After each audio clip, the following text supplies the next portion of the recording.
Hi, this is Regina Y. Favors with Pre-Singles Counseling. This is part of my Pre-Singles Counseling coaching curriculum where I design lessons and case studies based in the psychology literature on different topics.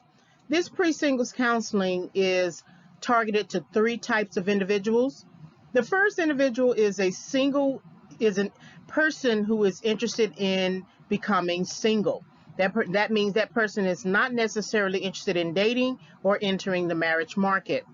The second individual is a single individual who is interested in entering the dating market.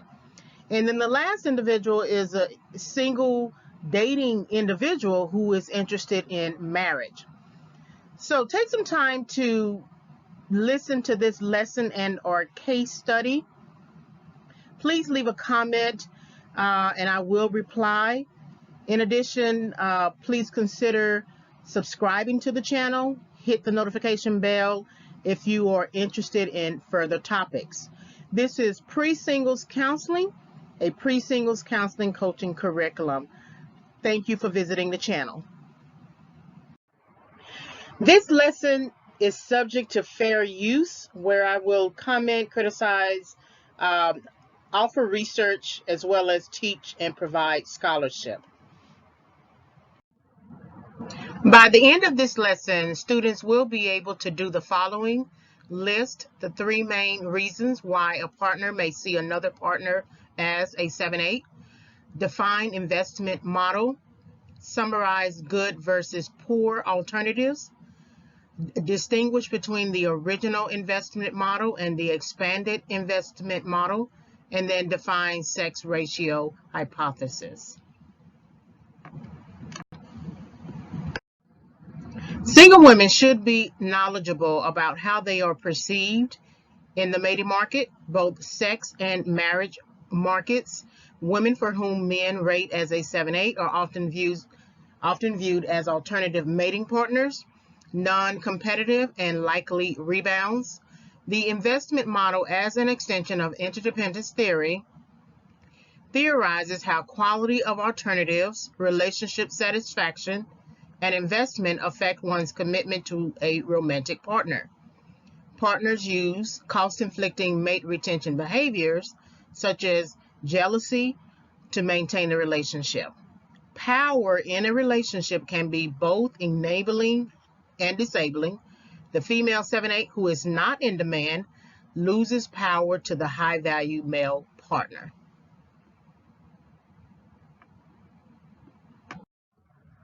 What is pre-singles counseling? Pre-singles counseling is based in a decision to enter or exit singleness. Pre-singles is the time period between single and contemplation of dating. There is a difference between being a single individual and being a single individual who has entered the dating market, which includes the sex market. Pre-singles counseling is the processes by which an individual researches, learns, and plans to navigate life either as a single, a dating single, or a single interested in marriage. So here are some pre-discussion questions. What is the investment model? What are the 6 power principles? How is the 7/8 viewed in the mating market? What is the economy of sex? What does status, inclusion, and aspiration mean for the female 7/8? What is psychological congruence? And then what is the person of tomorrow? So we're going to talk about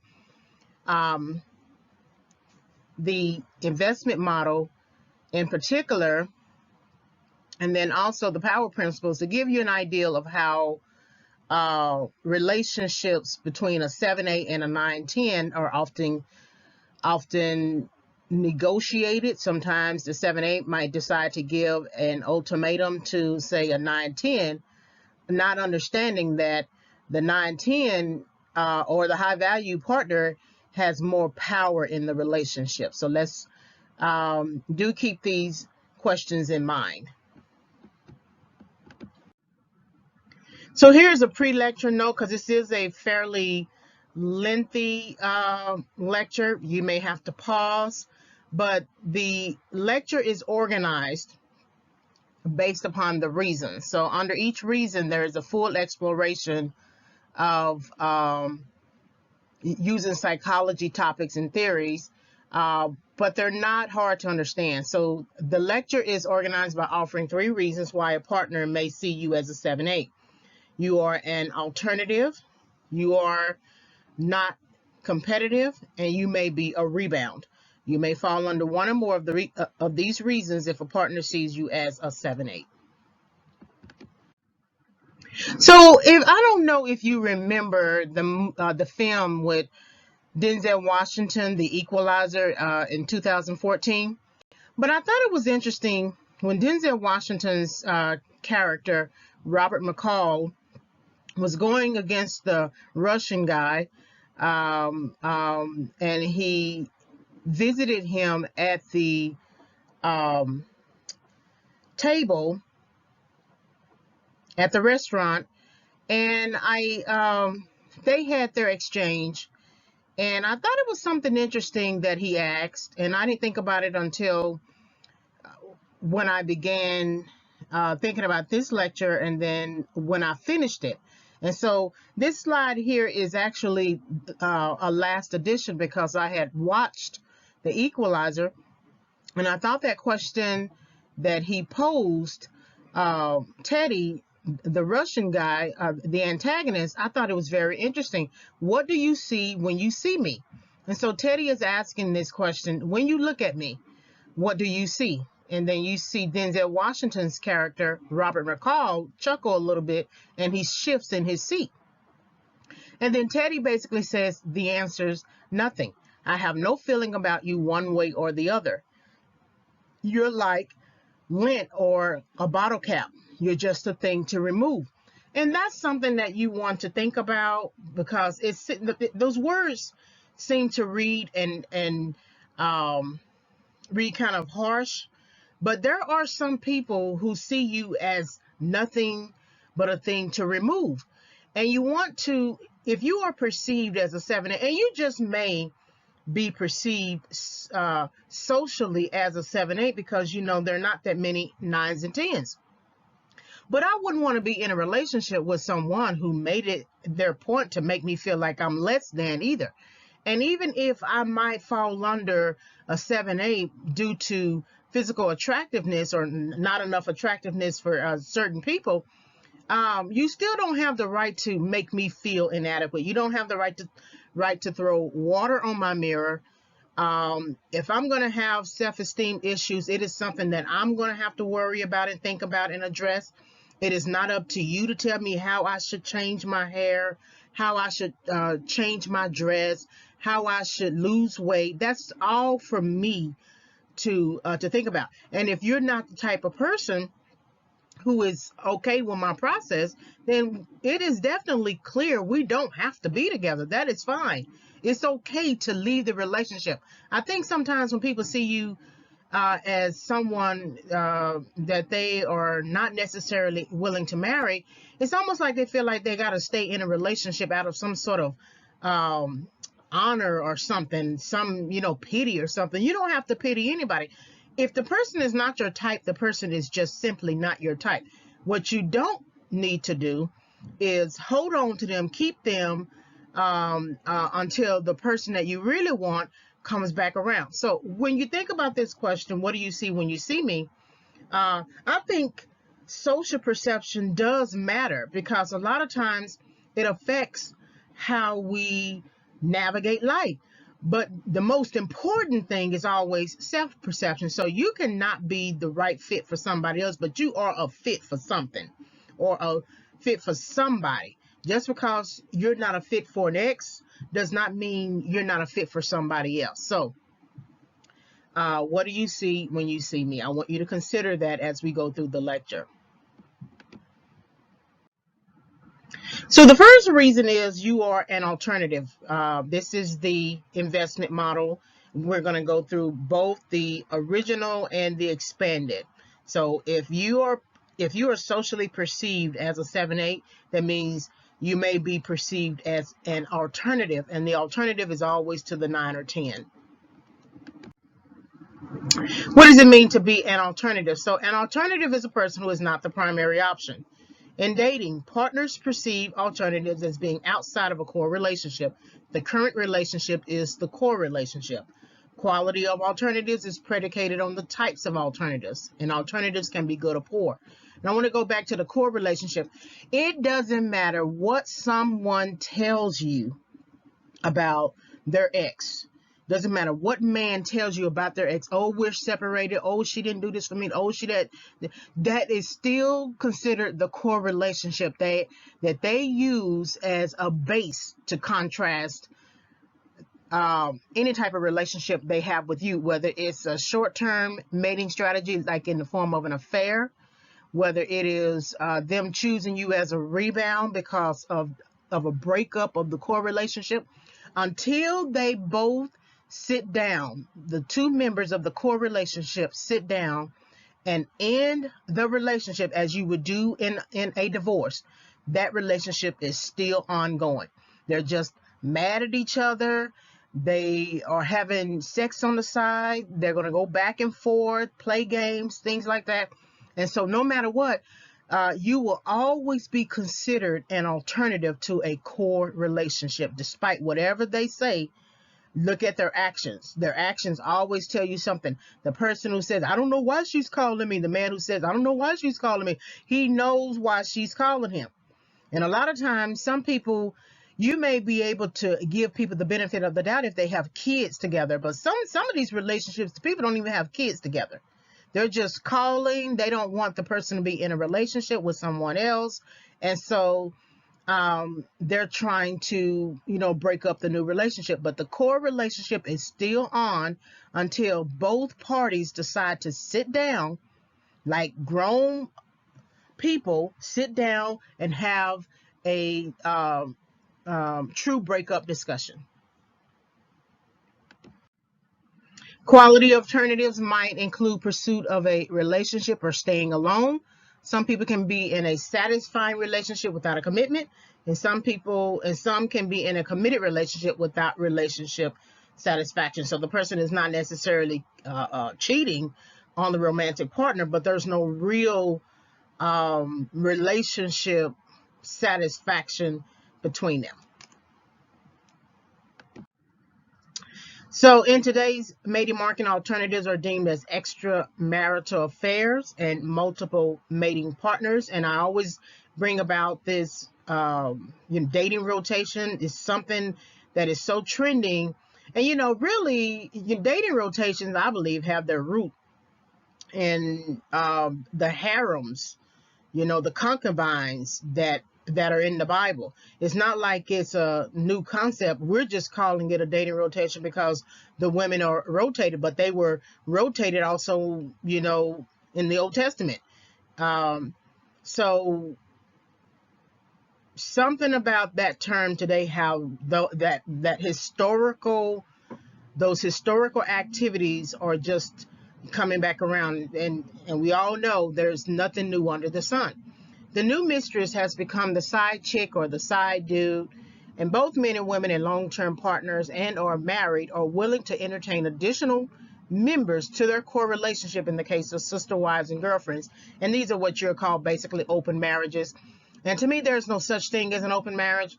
It's two people who are married and one person or the other person or both stepping out to cheat. It's adultery, pure and simple. It doesn't matter if you've had a conversation with each other saying that it's okay to do.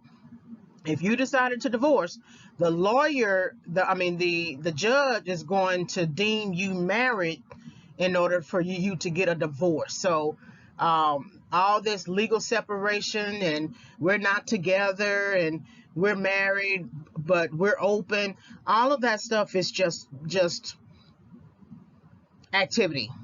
You trying to justify a decision that you wanted to make way before you got married. A married couple today is opening their views about alternatives. Open marriages have become the new norm, and so they are basically cultivating their backup mates. The problem with that theory is that eventually it's going to have its consequences. One of these people that you cultivate as a backup mate is going to fall in love, or you may fall in love with the person and decide to leave the core partner. It never works in the end. It may go good for a good while, but it never really works in the end. So a 7/8 should never bank on the fact that a man who is married is trying to date her. It never works in the end.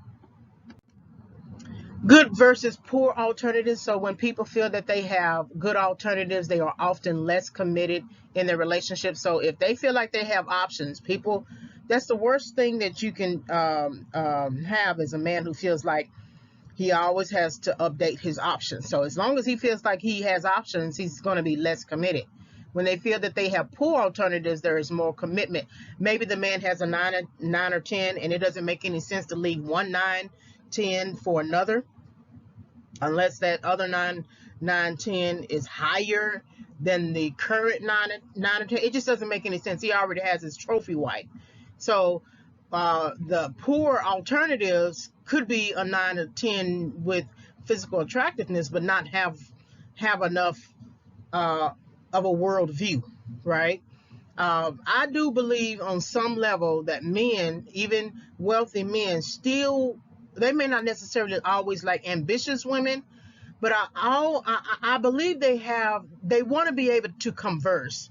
They're not going to always need to have a business conversation with the women that they are with, but it's important that the woman knows how to conduct herself in a room full of clients, guests or something like that. The person knows how to run a home. She has a worldview. Contrary to what most people say, wealthy men do want an educated woman. And women used to be educated just to carry out conversations at the dinner table. Now they are educated to do much more, right? And they are much more ambitious, but they were initially educated to actually run a home, tend to the needs of their husband, be able to entertain the boss, the guests, the clients, etc.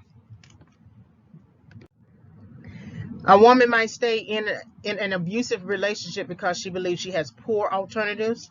So she has no education, no job, no means of transportation. That's what happens a lot of times when you get people who marry very early in life and they become stay-at-home moms, and then the husband sometime in the middle of the relationship starts cheating, or he extends his abusive strategies, emotional abuse or physical abusive strategies. And at that time, you haven't built anything. The only thing you've been doing is raising kids, taking care of the house, sexing the husband. And I venture to say, if you feel like you do need to stay at home to take care of your kids at least those first 5 years, that will probably be the best thing to do if there's a husband that provides well.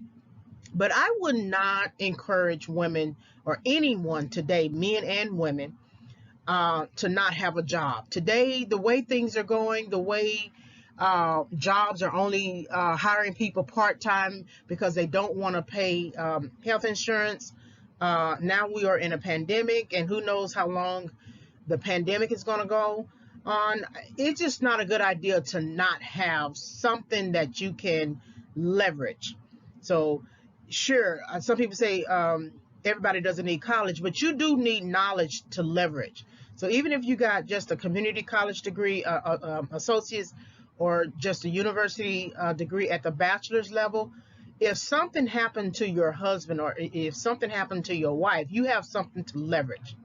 You can take those skills that you have developed and go get a job to pay the bills. When you don't have anything, nothing at all, it makes it very difficult for you to get back on track.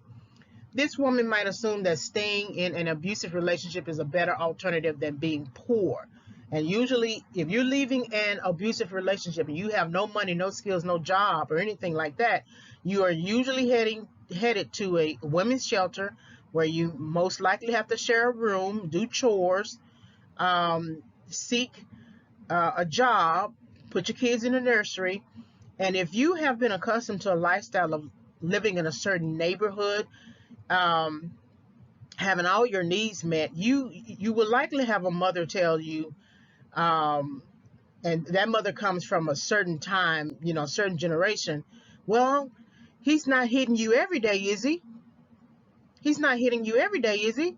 So just stick it out. Some things you gotta, stick out. We don't air our dirty laundry. If you remember the Mona Lisa smile scenes, where one of the women found out her husband was cheating and didn't really want to be with her or have sex with her, and she would cry and things like that.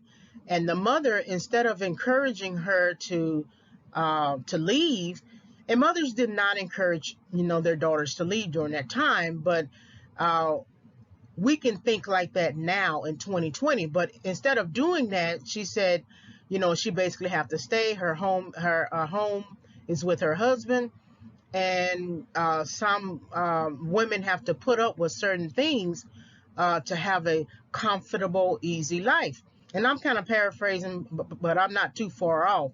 And so sometimes in these relationships, the husband may be abusive, but the alternative would be you not having a home, you having being socially ostracized, right? Because the men at that time, um, they had the reputation, and so you leave the home, you don't have anything at all, and you usually couldn't return back to your parents' house, because then your husband basically became your parent.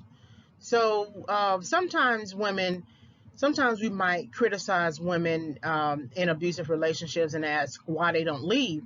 And I always believe there's always a door. You may not like that door, and you might think it is inconvenient, but to me, it's much more important than to get hit every day as well. And so sometimes you just have to take that door and rebuild from that position of loss and failure.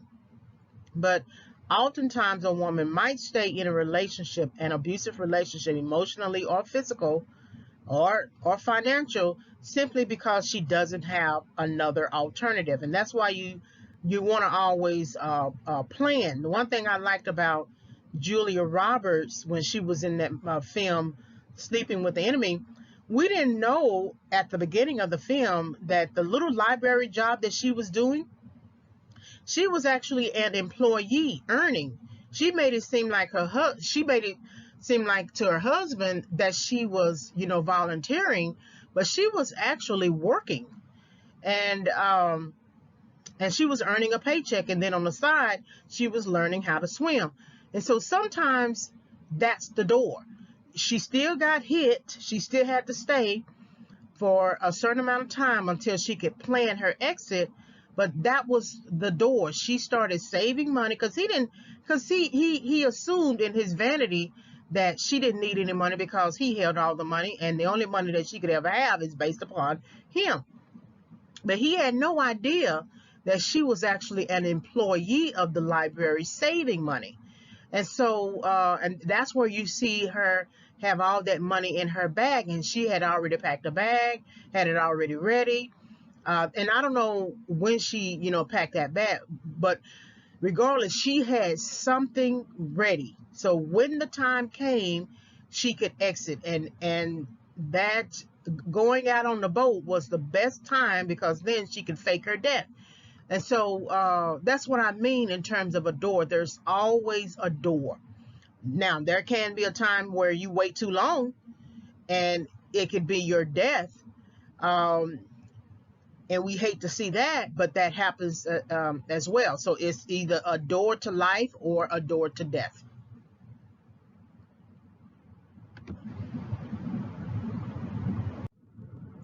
A man might believe that it is better to stay in an unsatisfying marriage out of fear of losing custody of the children. So that's very important for fathers who do not want to lose the relationships that they have with their children. And that's got to be a very hard thing when it comes to fathers.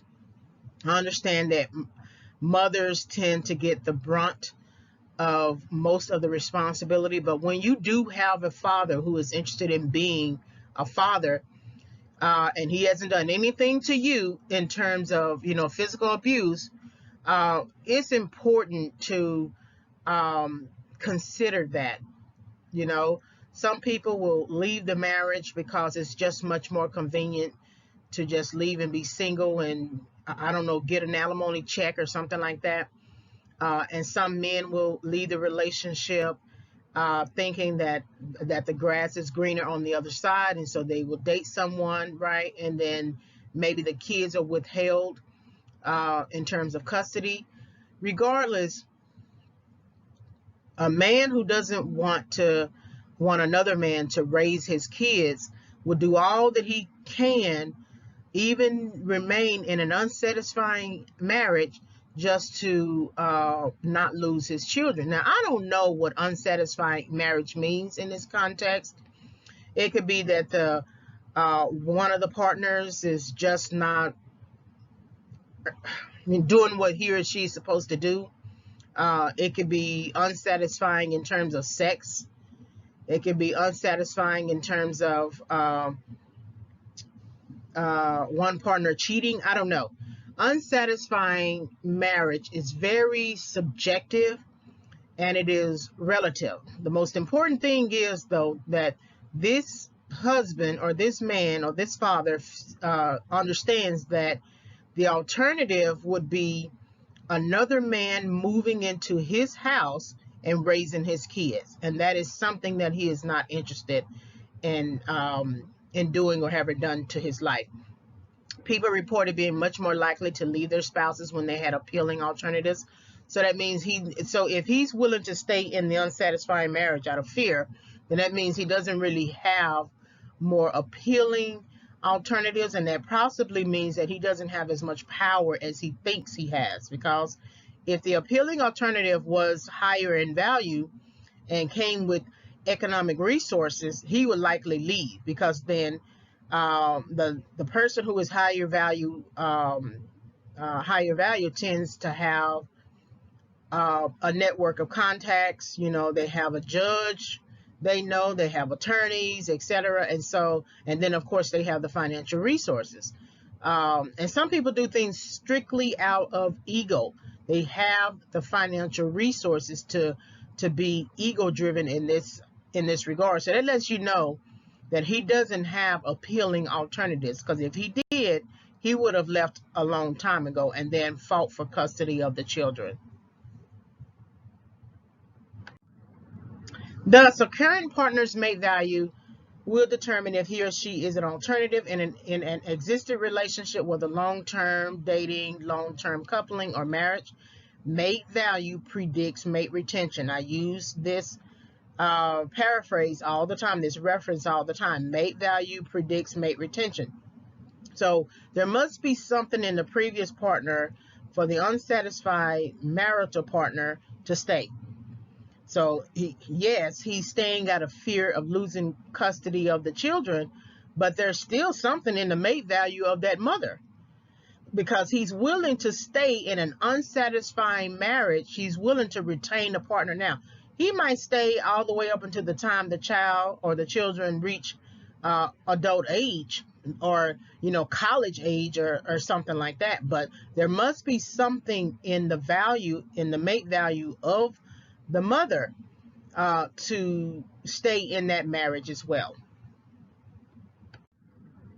Men allocate effort at mate retention when they feel their partner has higher mate value, and will maintain a stake in ensuring that their partners are sexually faithful and do not defect from the relationship. So even in the unsatisfied marital partner who doesn't want to lose custody of his children will also probably sit down and have a conversation with the mother and say, let's try to work this out. Because if she starts having sex with someone else, there's a possibility that she can get pregnant. And if she starts getting pregnant, that's a baby that is developed outside of the marriage that he's going to have to now be responsible for, because he's in marriage. And so he might not know it and sign the birth certificate, and then he will be responsible for child support. So He would likely sit down and have a conversation, so there is some sort of sexual faithfulness, so that she doesn't leave the relationship and that he doesn't leave the relationship. And this is all going towards making sure that he doesn't lose custody of the children. The higher mate value partner is worth retaining. Pursuit of alternatives would not make sense. Replacing a current mate of higher value would not be optimal, because he has a lot to lose. If he leaves the woman with the mother of his children, he has more to lose, financially, emotionally, psychologically. As a father, he has a lot more to lose. And it's hard to get back that rhythm once you leave the house. That's why I say it's if you can work things out, it's better to work things out. I remember a situation, and I talk about it in another audio, of two marital partners who I guess were, separated. They lived in the same house together, and each one stayed in their own respective rooms.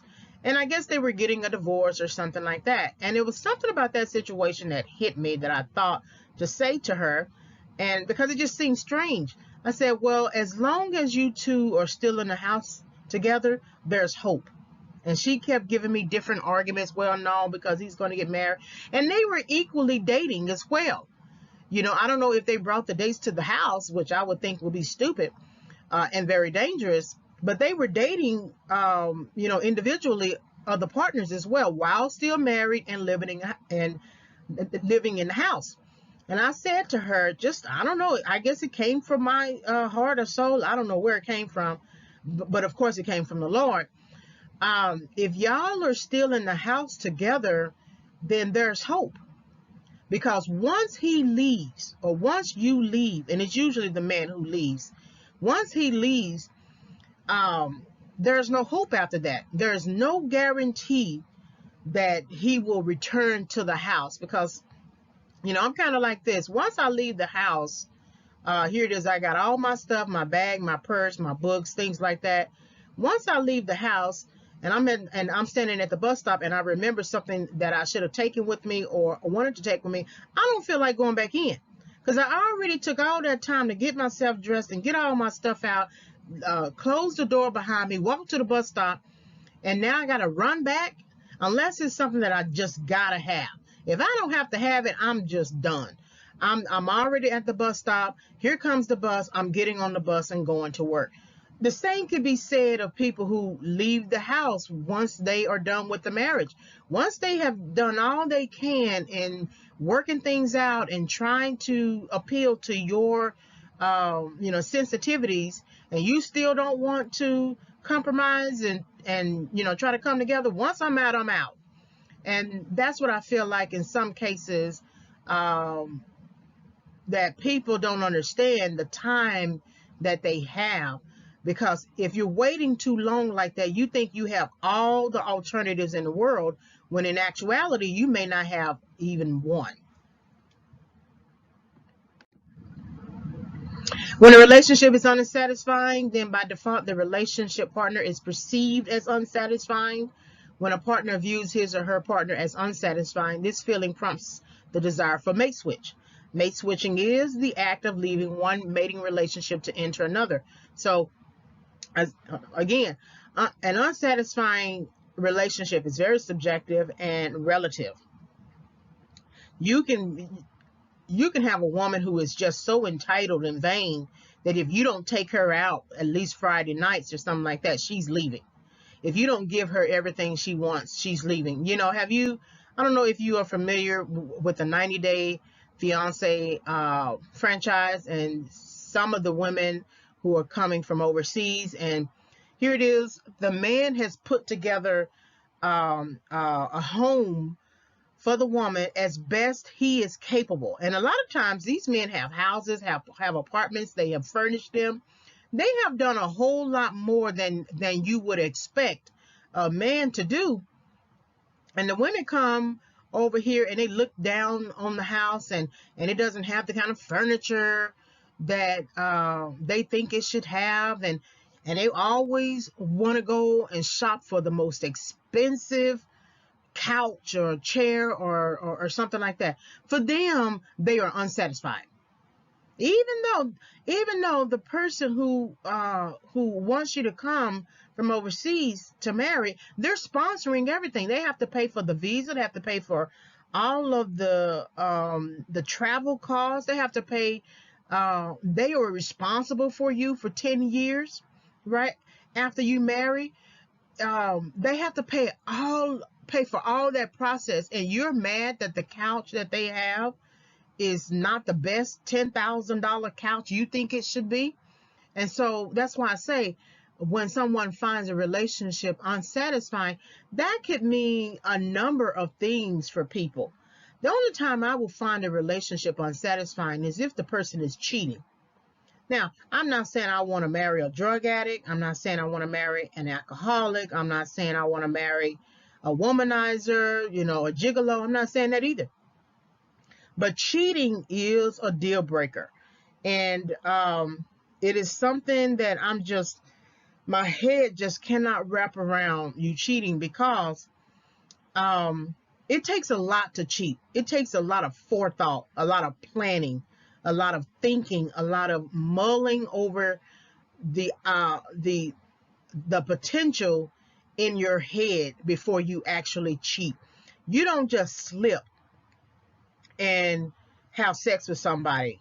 You've been thinking about that for a while, and then you create the opportunity for it to happen. You can't say, well, I just got drunk and this girl took off all my clothes and we had sex. That's not how it goes.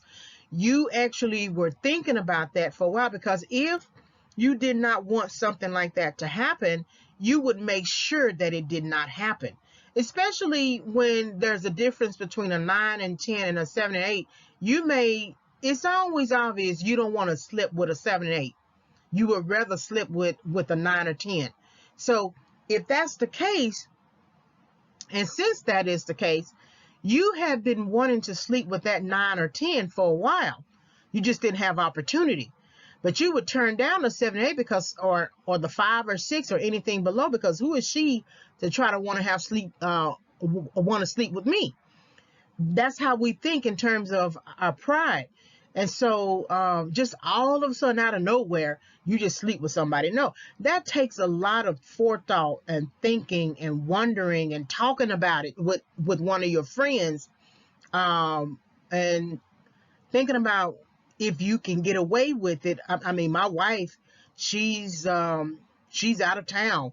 My husband, he's at work for 10, 12 hours. He's never home. See, you've had the conversation. You might not have said, I'm going to sleep with this girl or I'm going to sleep with this guy, but you've had little conversations around that type of statement. So then when you sleep with that person, that is your form of mate switching.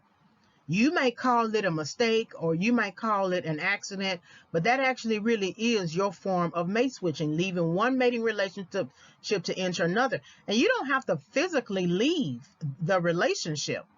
You can leave in your heart. That's why I say you having conversations with the person, you having lunch at the job with the person, you walking around the work campus, you're meeting up, you're talking to friends. You have already engaged in the planning of mate switching. So then when the actual act happens, you really should not be surprised. It's funny how we always are so surprised when it actually happens. So mate switching is the act of leaving one mating relationship to enter another. It is the dual act of also cultivating multiple backup mates. Even people experiencing high relationship satisfaction would have benefited from cultivating potential replacement mates.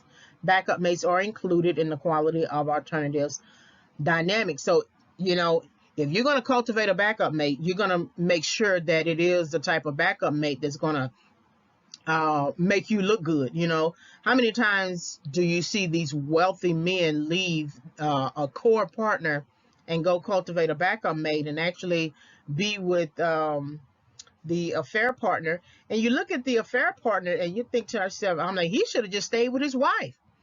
I mean, the affair partner doesn't look all that great, but the reason why most men and most men in general cultivate a backup mate because they oftentimes want sexual variety. It just reminds me of the cat that you always have to keep entertained, right? They have this little thing. The pet owner has some little stick with a thing dangling from it, and you always have to turn it around and appeal to the cat and get the cat to move about and things like that, because the cat will get very bored and agitated and start tearing up stuff. Same thing with a dog. You got to throw a frisbee after every now and then, and I'm not calling men dogs, but you got to keep the animals entertained. And so people are like that in certain regards because they don't have anything going for themselves. If you had something going for yourself, you would be less likely to just uh, burn down your own house, right? People who have uh, built their house brick by brick, sat down, mapped it out, scaled it out, had the architect draw up the plans, the construction. They did all that work to try to build a house, right? And building a house could be, a business or your education, your career, etc. You're going to do all you can. You're going to allocate every bit of effort you can to sustain that house. You're going to do repairs, maintain it, uh, pay the taxes on it, uh, monitor it, right? Because it is your relationship and you have every right to it. Sometimes you are not always satisfied, and sometimes you are, but you're not just going to automatically go out and go find somebody to meet your needs. You already have somebody. So cultivating the backup makes sure the quote here, suggests that people would have benefited from cultivating, potential replacement mates. But if you really love the person, I don't think you would need to do that. And I sort of disagree with the literature about using, say, like a rebound as kind of like to resolve your pessimistic outlook, and we're going to get into that later in this lecture. But that backup may better be somebody of high quality if you're going to leave a core partner. Their existence suggests that backup mates are high value, higher quality alternatives than the core partner. Backup mates are usually averaged at 3, and both women and men reported that they would be upset if their backup mate became involved with someone else. So that's the dumbest thing. It is the craziest thing. Here it is, you are married to a core partner and you are cultivating a backup mate as a mistress, but then you're mad that the mistress is now wanting to date and see someone else. It's just stupid. It's just stupid. But this happens all the time because men think about women in terms of territories. You know, like the lion who sprays his scent in an area on the tree, that is his territory. And so whoever a man gets, whether that man is a low value partner or a high value partner, whoever they have claimed, that becomes their territory. That's why you see a lot of times men coming back around to an ex, because they always recircle territories. Whoever will let them do whatever they want to do, they're going to do it. The same partner who cultivates a backup mate would use cost-inflicting mate retention behavior to sustain the core relationship, even if it is unsatisfying. So in the case of the mate who would be upset if their backup mate cultivated another relationship, he would begin using cost-inflicting mate retention behavior like sexual jealousy, partner-directed insult. He might even hit her because the goal is to keep her in the fold. The goal is to maintain his hold, to keep at arm's length his core partner, his wife, and then keep at arm's length the mate, the backup mate, the mistress. And he is the one who reserves the right to dangle them, to play with them, to go back and forth with them. I remember a movie that I watched, The Girl on the Train, And the husband had a core partner. Uh, the wife was played by Emily Blunt, and she had been married to him, and then he left her for the real estate agent who sold them the house, which led to the previous partner struggling with alcohol. And so the new partner that he had was the real estate agent, and they had a kid together.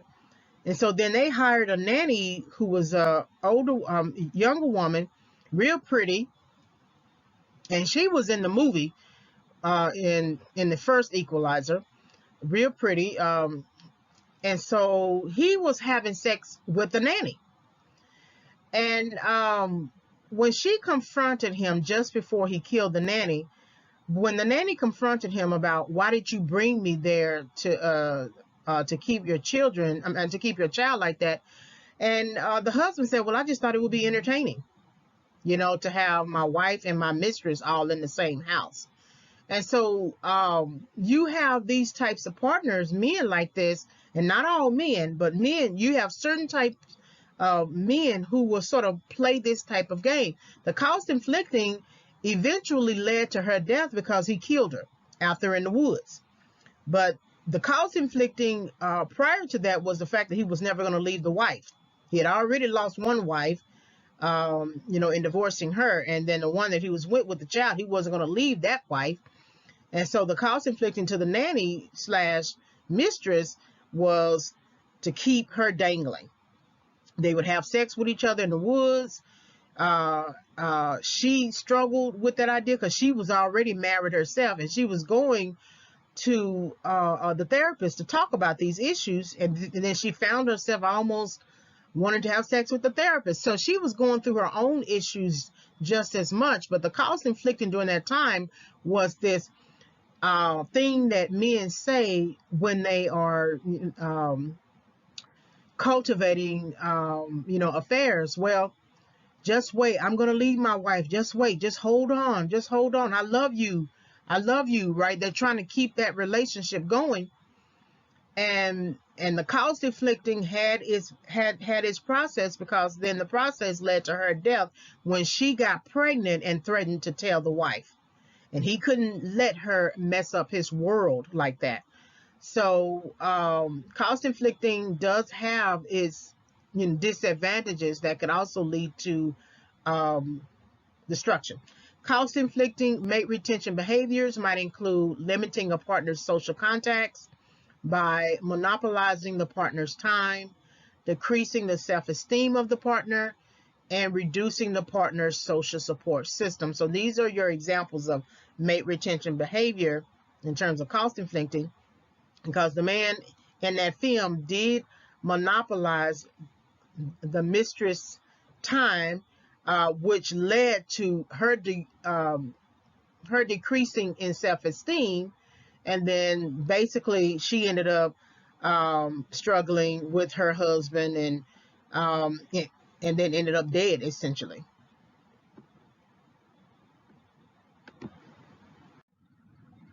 Although these cause-inflicting mate retention behaviors may decrease the likelihood of infidelity and relationship defection by decreasing a woman's self-worth until she feels unable to acquire another partner, they also may render alternative relationships more attractive to the woman.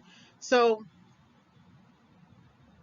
say the nanny's husband was using cause-inflicting retention behavior, then you can basically see why she thought it would be better for her to pursue an alternative in the man who was married, even though to me that's a poor alternative.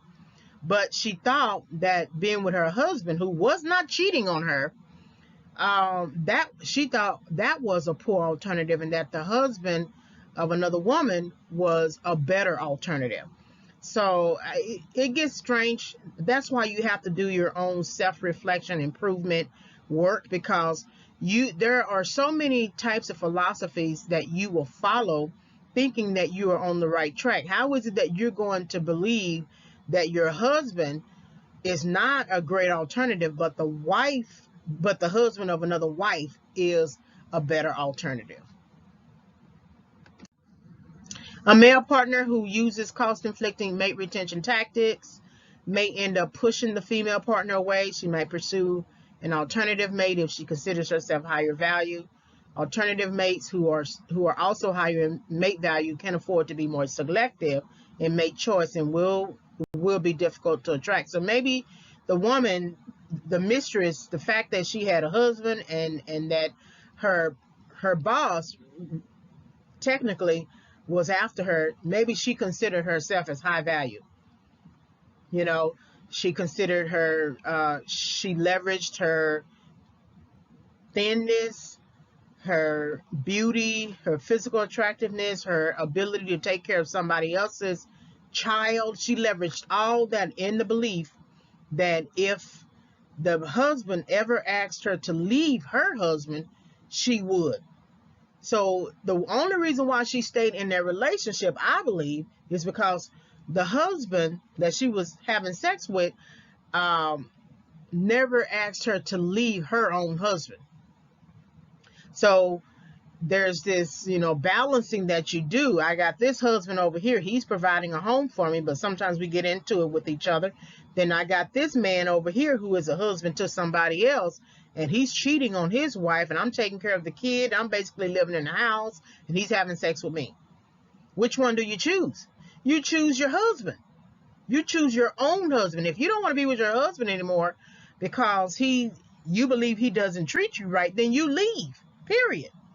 And that's a problem that I have with people sometimes, in these marriages. And I'm not married. I've never been married. And I don't know what married people do. But I do know common sense, and I do know human frailty. And I do understand people can make mistakes. But they also try to justify those mistakes. Well, my husband wasn't doing this, and that's why I felt like I needed to go get somebody else. No, if your husband is not doing what you feel like he should be doing, and it's dangerous for you or not, then you go ahead and divorce, that relationship. Now, still don't pursue a married man. You don't have any rights to a married man. But if you feel like your situation is not optimal for you, you don't go and pursue somebody else's husband to be a husband to you while you still have a husband. It's just monkeyness. Just monkeyness. Men partner to a higher value mate would be less likely to replace a valuable partner and less likely to engage in high risk, cost inflicting behavior. Pursuit of an alternative would not make sense. So if the man, the husband who was the boss of the nanny who he was sleeping with, if he considered the wife to be less value, he would have left her a long time ago. So in some regard, he must have considered his wife that he was still cheating on to be of some kind of higher value mate, right? And that he didn't hit her. He didn't hit her. He didn't talk crazy to her. She stayed home, cared for the baby. He didn't mistreat her. So he must have considered her to be a higher value mate. Virtually all men perform some kind of mate retention behaviors, but the type of behavior a man performs depends on his partner's mate value. So again, he was willing to kill the mistress. The previous wife that he had, he abused her. He gaslighted her a lot. When she was trying to confront him one time out there in the park, he knocked her down, and I think he hit her. So he didn't consider her high value. He didn't consider the mistress / nanny to be high value because he ended up killing her. So the only one he didn't do wrong really was the second wife that he left the previous wife for. So that's very interesting. I didn't even think about that until now.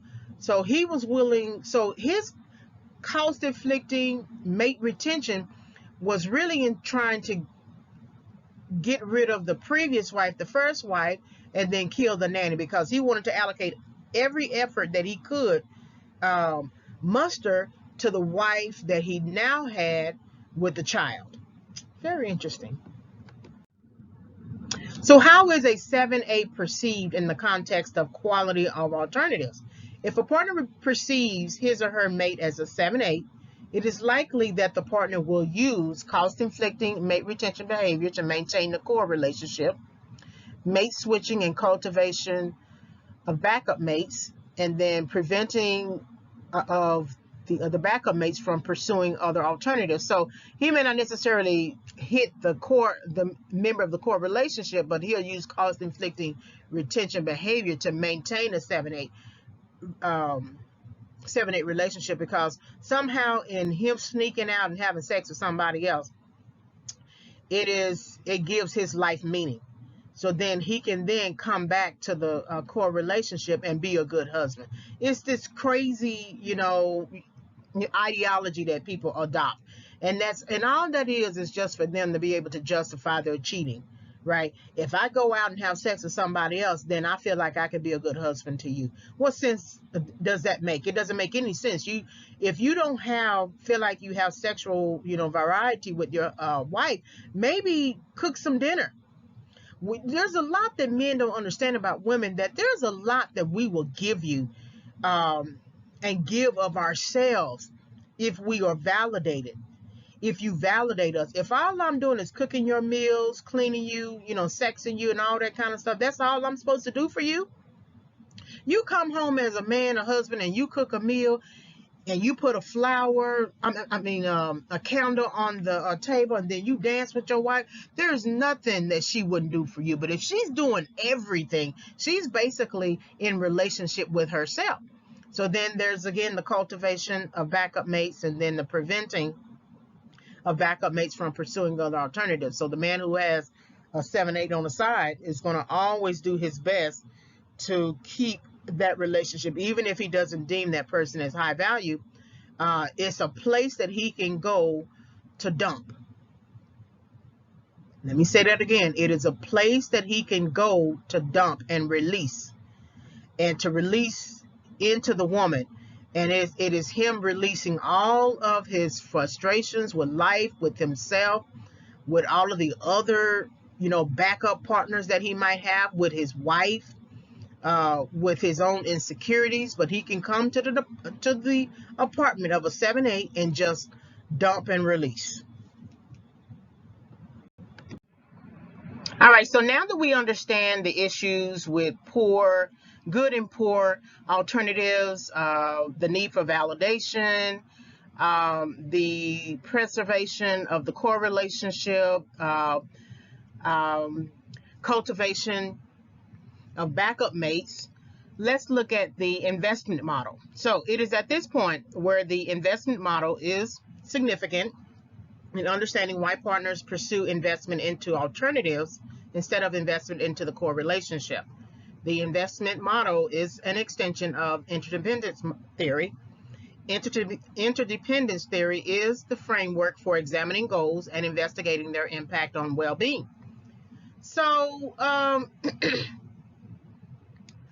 it's interesting that the more you step out of your relationship, the less you sustain investment into that core relationship.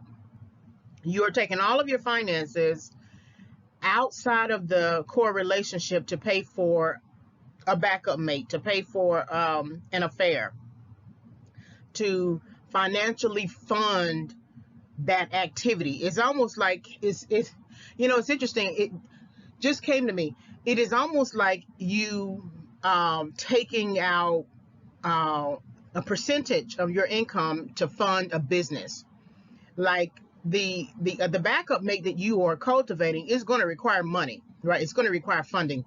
No backup mate is going to be a backup mate to you, especially if you consider that person high value, a dime piece or whatever.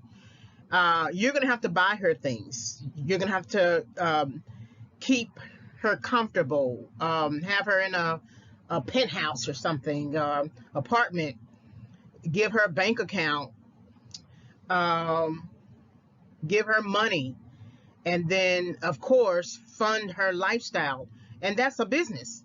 And it's interesting that you will take all that money and fund that individual and not take that money and fund, say, a neighborhood of kids, that might need help, or invest into a business incubation type organization. There's so much more that you can do with that money, and people have every right to do whatever they want to do with their money. But it's just interesting how we will fund affairs but not fund other parts of life that actually need much more attention. That going back and forth from your house to your mistress house definitely wears on your head, your mind, your body, of course your finances, your spirit, man. I don't think it's worth it. But interdependence theory is that framework for examining goals and investigating their impact on well-being. So as long as the person who is stepping outside of his marriage or her marriage, as long as they are impacted in positively, or their activities are having an impact positively, then the goal that they have set to step out is working for them. Most people do not get out of trouble not because they understand trouble is trouble. Most people don't get out of trouble because it works for them. They know that it is trouble. You mean to tell me no one knows that stepping outside of your marriage to cheat and have sex with somebody else is wrong? Of course they know that's wrong. They know it's morally wrong, ethically wrong, emotionally wrong, psychologically wrong. It's wrong, period, right? But as long as it works, if you're sleeping with a lot of partners, that's you investing into those partners. You are investing your money, your time, your body, your heart into those multiple partners. But as soon as you get AIDS or some sort of sexually transmitted disease, then it sort of changes your thinking about your goals. You may still continue on, perpetuating that goal, but you would think twice about it, and you would expect your new partner or whoever you engage, the very next time, that person would have to wear a condom, or that person would have to get checked out or something like that. So I want you to think about the investment model, how we invest in people and how we invest our time and money and body. And I want you to think about the interdependence theory, which is that framework for examining goals and investigating their impact on well-being. As long as things are going well for you, you tend to stay with that investment.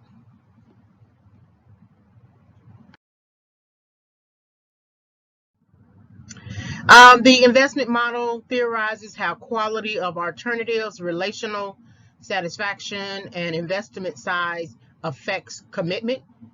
Commitment determines whether people stay or leave. And it is Roosevelt who developed the original investment model, which is based upon relationship satisfaction.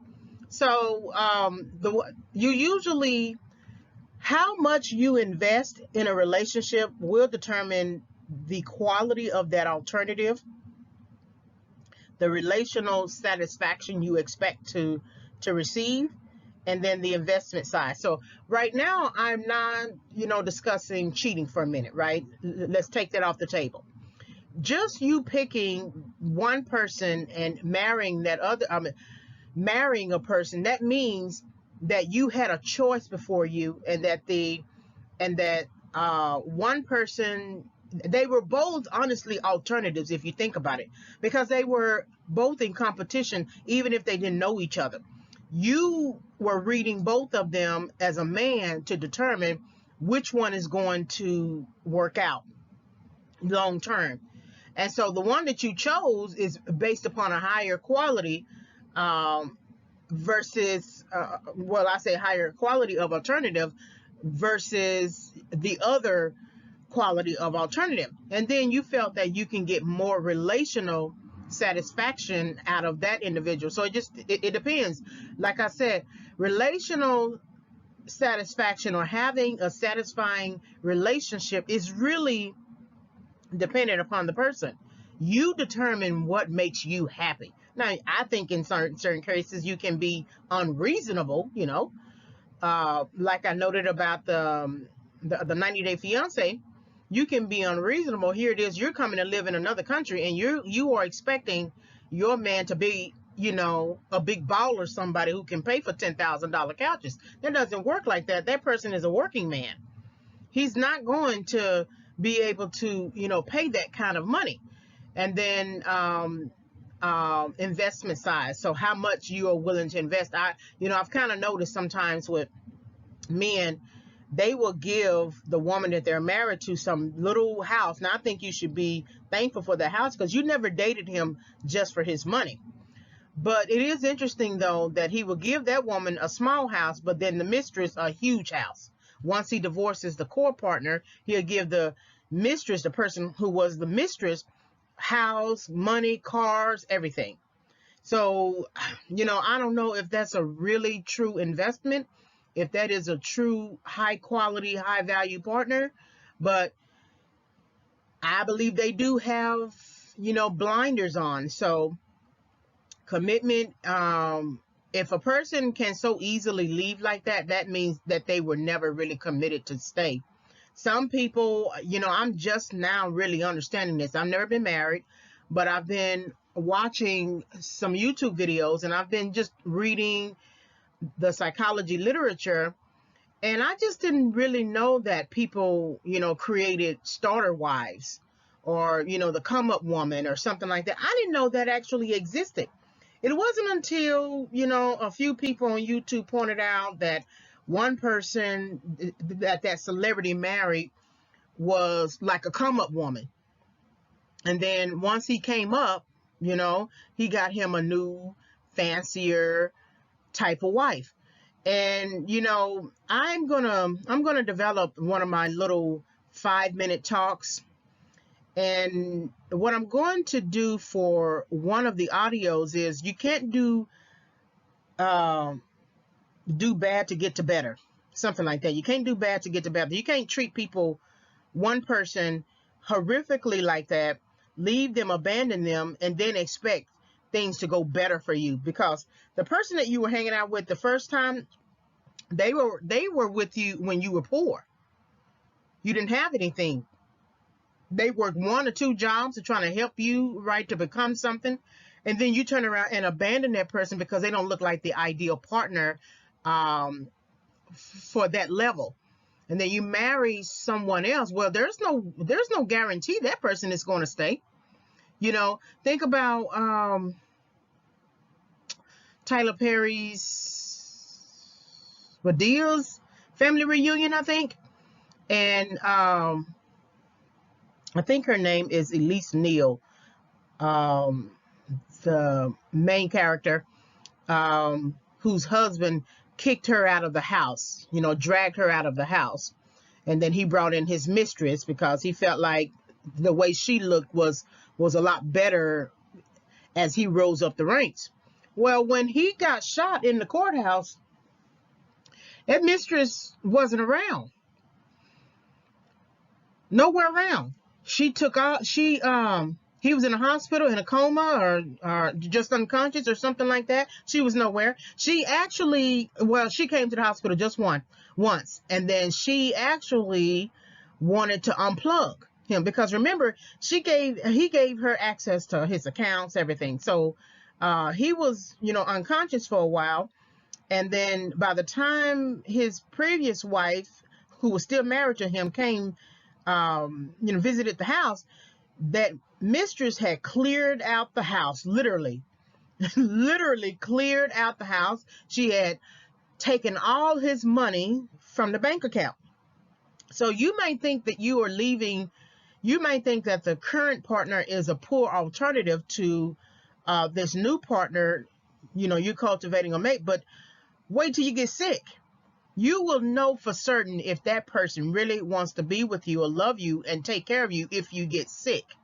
So that's something that I want you to think about in terms of commitment, because commitment will determine whether people stay or leave. And if someone is so easily leaves like that, I mean, just leaves, then they were never really committed to you.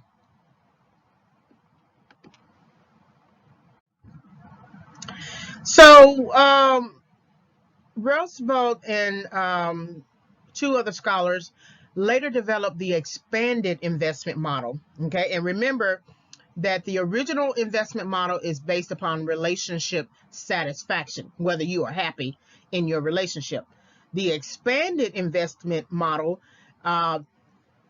informs us about relational maintenance, what you need to do to retain the relationship, the mate, etc. So according to this expanded model, commitment has a profound influence on whether people use positive relationship maintaining behaviors and survive the problems, conflicts, and temptations that threaten their relationships.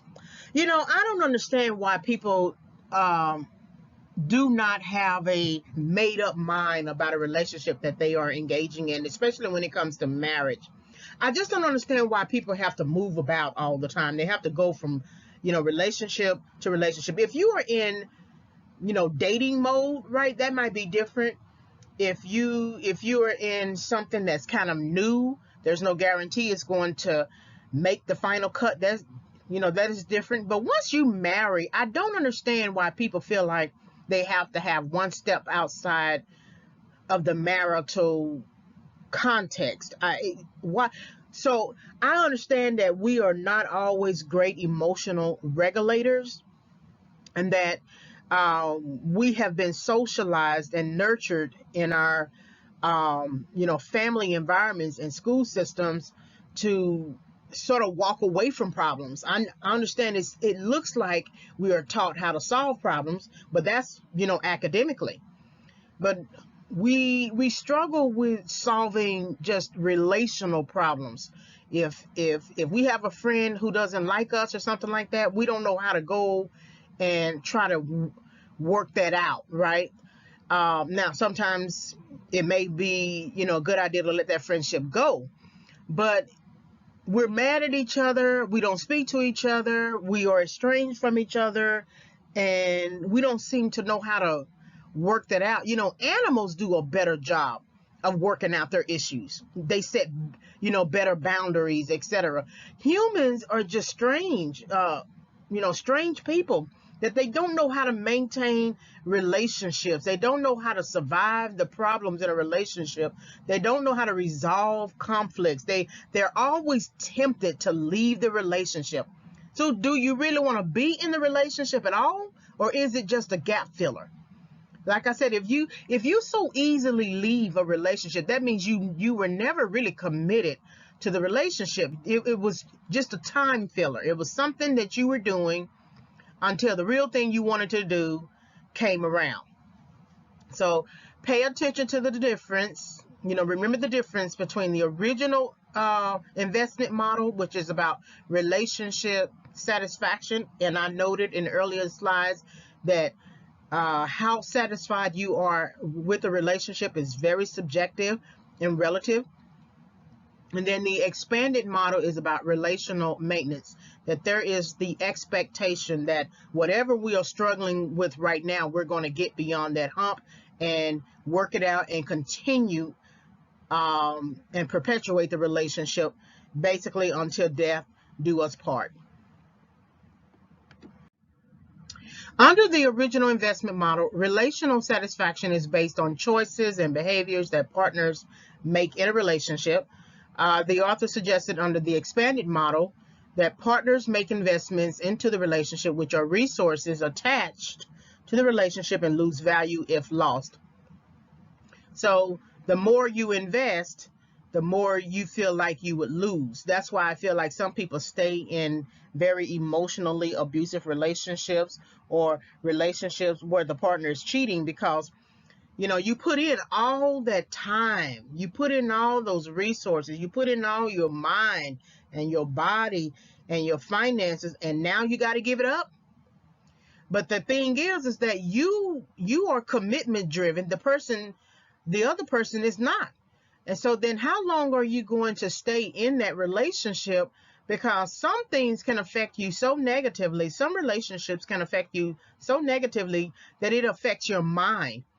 And if you stay somewhere too long, you may end up in a mental hospital. You may end up in jail. And so sometimes you have to have the courage to just let that relationship go. Take the L. That it doesn't mean that you are a loser or a failure. Loser or failure reflects condition over time, though. So if you have just consistently failed at something and never gotten back up to try to resolve it and do better, then maybe you could say you are a failure.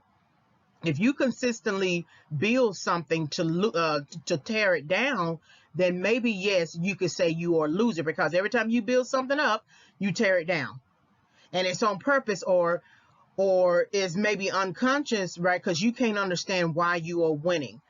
And so that's why I feel like people stay in these relationships a long time, because they just don't want to take the L. I was in my relationship 2 years and 8 months, and he couldn't let go of his ex. And then I found out in about 2 years and a few months that he was married. He was married to someone out of town. And I knew eventually that I was going to have to let that relationship go. And the knowledge about the marriage is what really prompted me to just say, I got to get out of this. Even though he had been cheating with his ex, I was still struggling to let it go, because I felt like he was struggling, and he and his ex still had some unresolved issues, and I gave him too much of the benefit of the doubt. But once I found out he was married, that changed the game. I wasn't willing to put up with that. Um, uh, even when he got a divorce, something about it, I couldn't do it. And so I ended up having to kick him out, but not before I let him save money, so that I wouldn't feel bad when I kicked him out. But that was a hard pill. And for a year after that relationship, I was just in anger mode.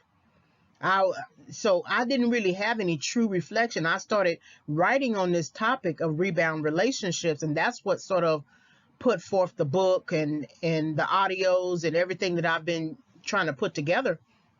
But I was in anger mode, and then it took maybe like a year and some months later to pick up the phone when he called, and then that was like on an Easter Sunday, and I just had a mind to pick it up, and then he was still trying to get back, and then he was trying to make it out to be like he was really interested in getting back, but I could detect something was off.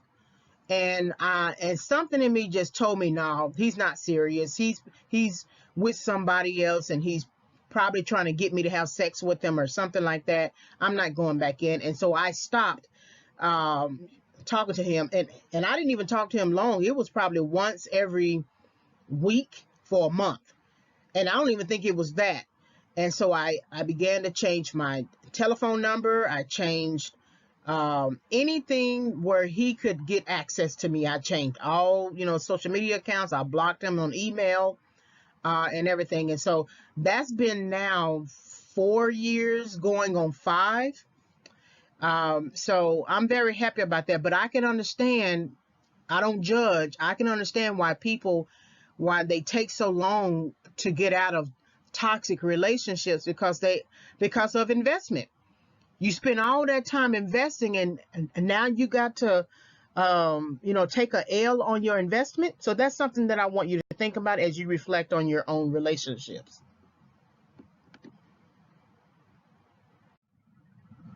So under the original model, based on relationship satisfaction, there are 2 types of investments.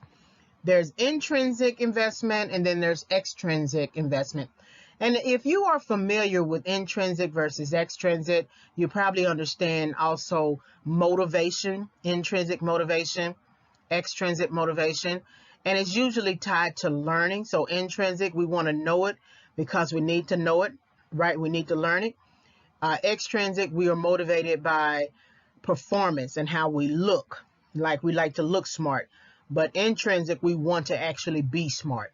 So maybe in some ways, look at that in terms of investments into the relationship. Some people want to truly be in relationship, so they're going to do whatever they need to do to actually invest intrinsically. But some people want to look like they are in a relationship, look like their relationship is going well, and so they tend to be their tend their investments tend to be extrinsically motivated. So let's look at the first column. Intrinsic investments are investments put into the relationship. These include the following types of investments. So that's time, effort, affection, and disclosure, which are, I think time is probably more than anything. And then, of course, effort, because effort, there comes a time when people get tired, in a relationship. As long as you're giving a person, the benefit of the doubt, you'll stay in the relationship. But if it looks like the person is not going to do right, you tend to stop allocating effort.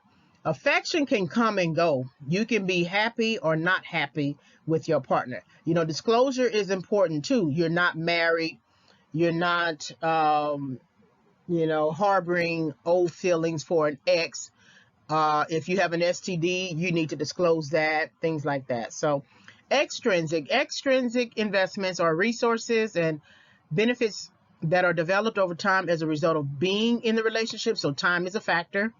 These include the following types of investments: material possessions, enmeshment within a social system, identity attached to being in a relationship. So one probably could be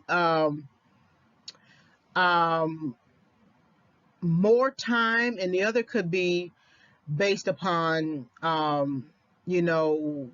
gradual time. But I feel like off to the left is more time and effort committed to investing into the relationship to increase relationship satisfaction, whereas on the right we're now looking like we are in a relationship, and time is a factor, but there's a social identity to it. There is, we are married people, right? We could be socialites, part of a social system, etc. But material possessions has increased by the time we get to the right column. People often put more investments into relationships when they are certain of commitment. Investments into the relationship make it difficult to walk away, especially if the relationship is strengthened by commitment. So if when commitment is a factor, you usually think twice about leaving a relationship. You usually think twice about it, or more than that. You're not so keen and quick to adopt a walkaway strategy because you already know, you've already put in time, she's put in time, let's just work this out.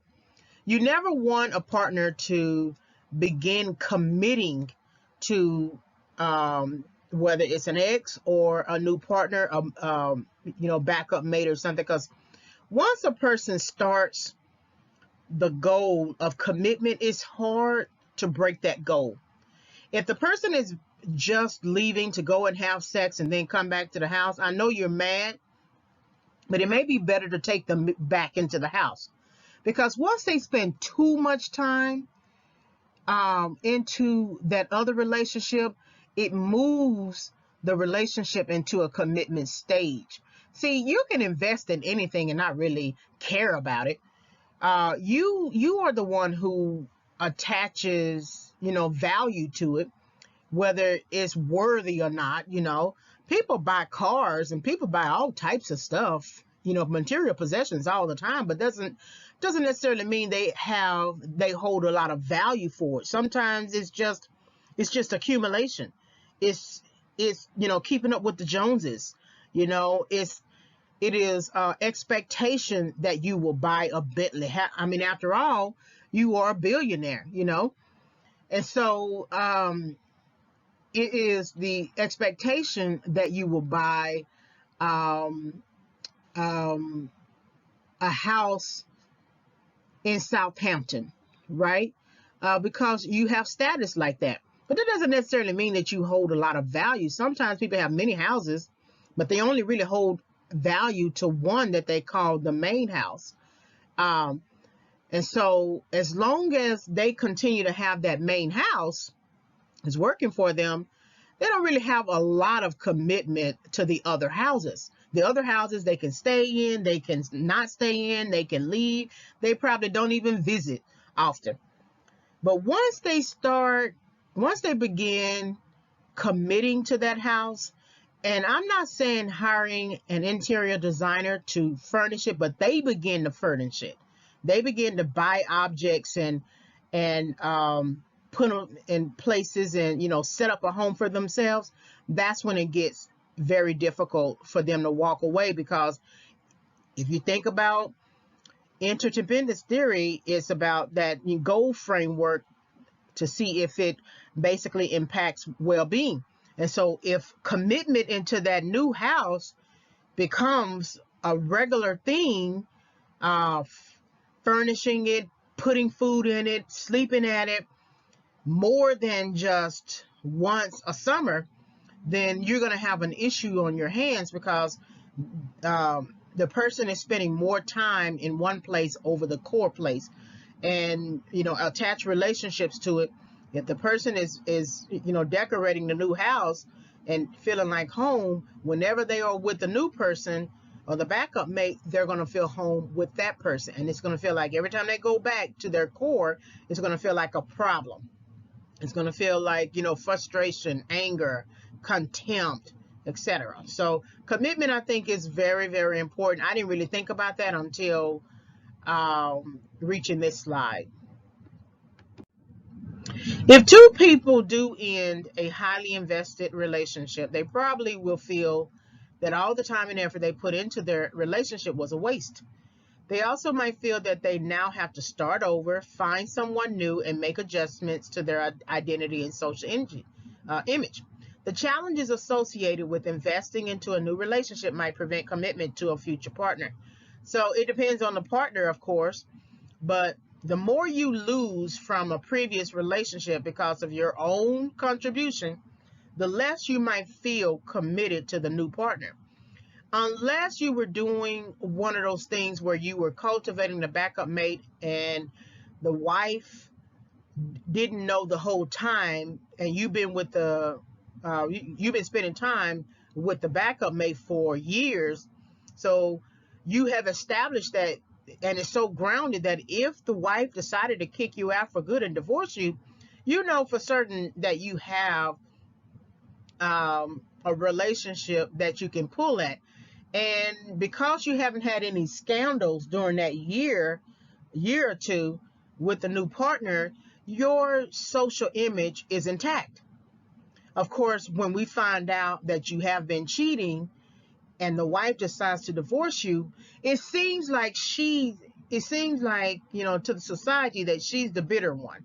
She's the scorned one, versus the man going on with the new woman, resulting from multiple cheating incidents.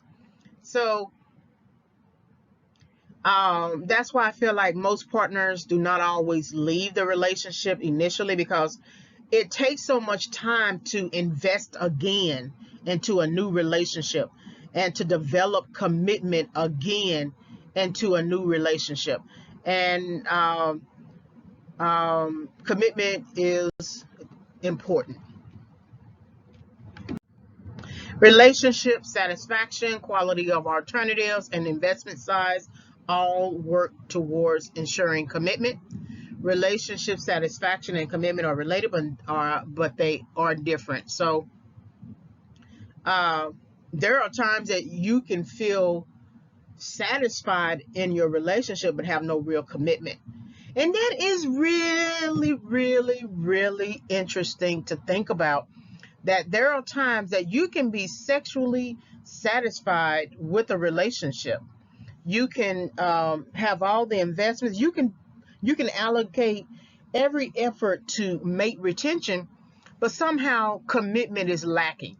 And so relationship satisfaction and commitment are related, but they are also different.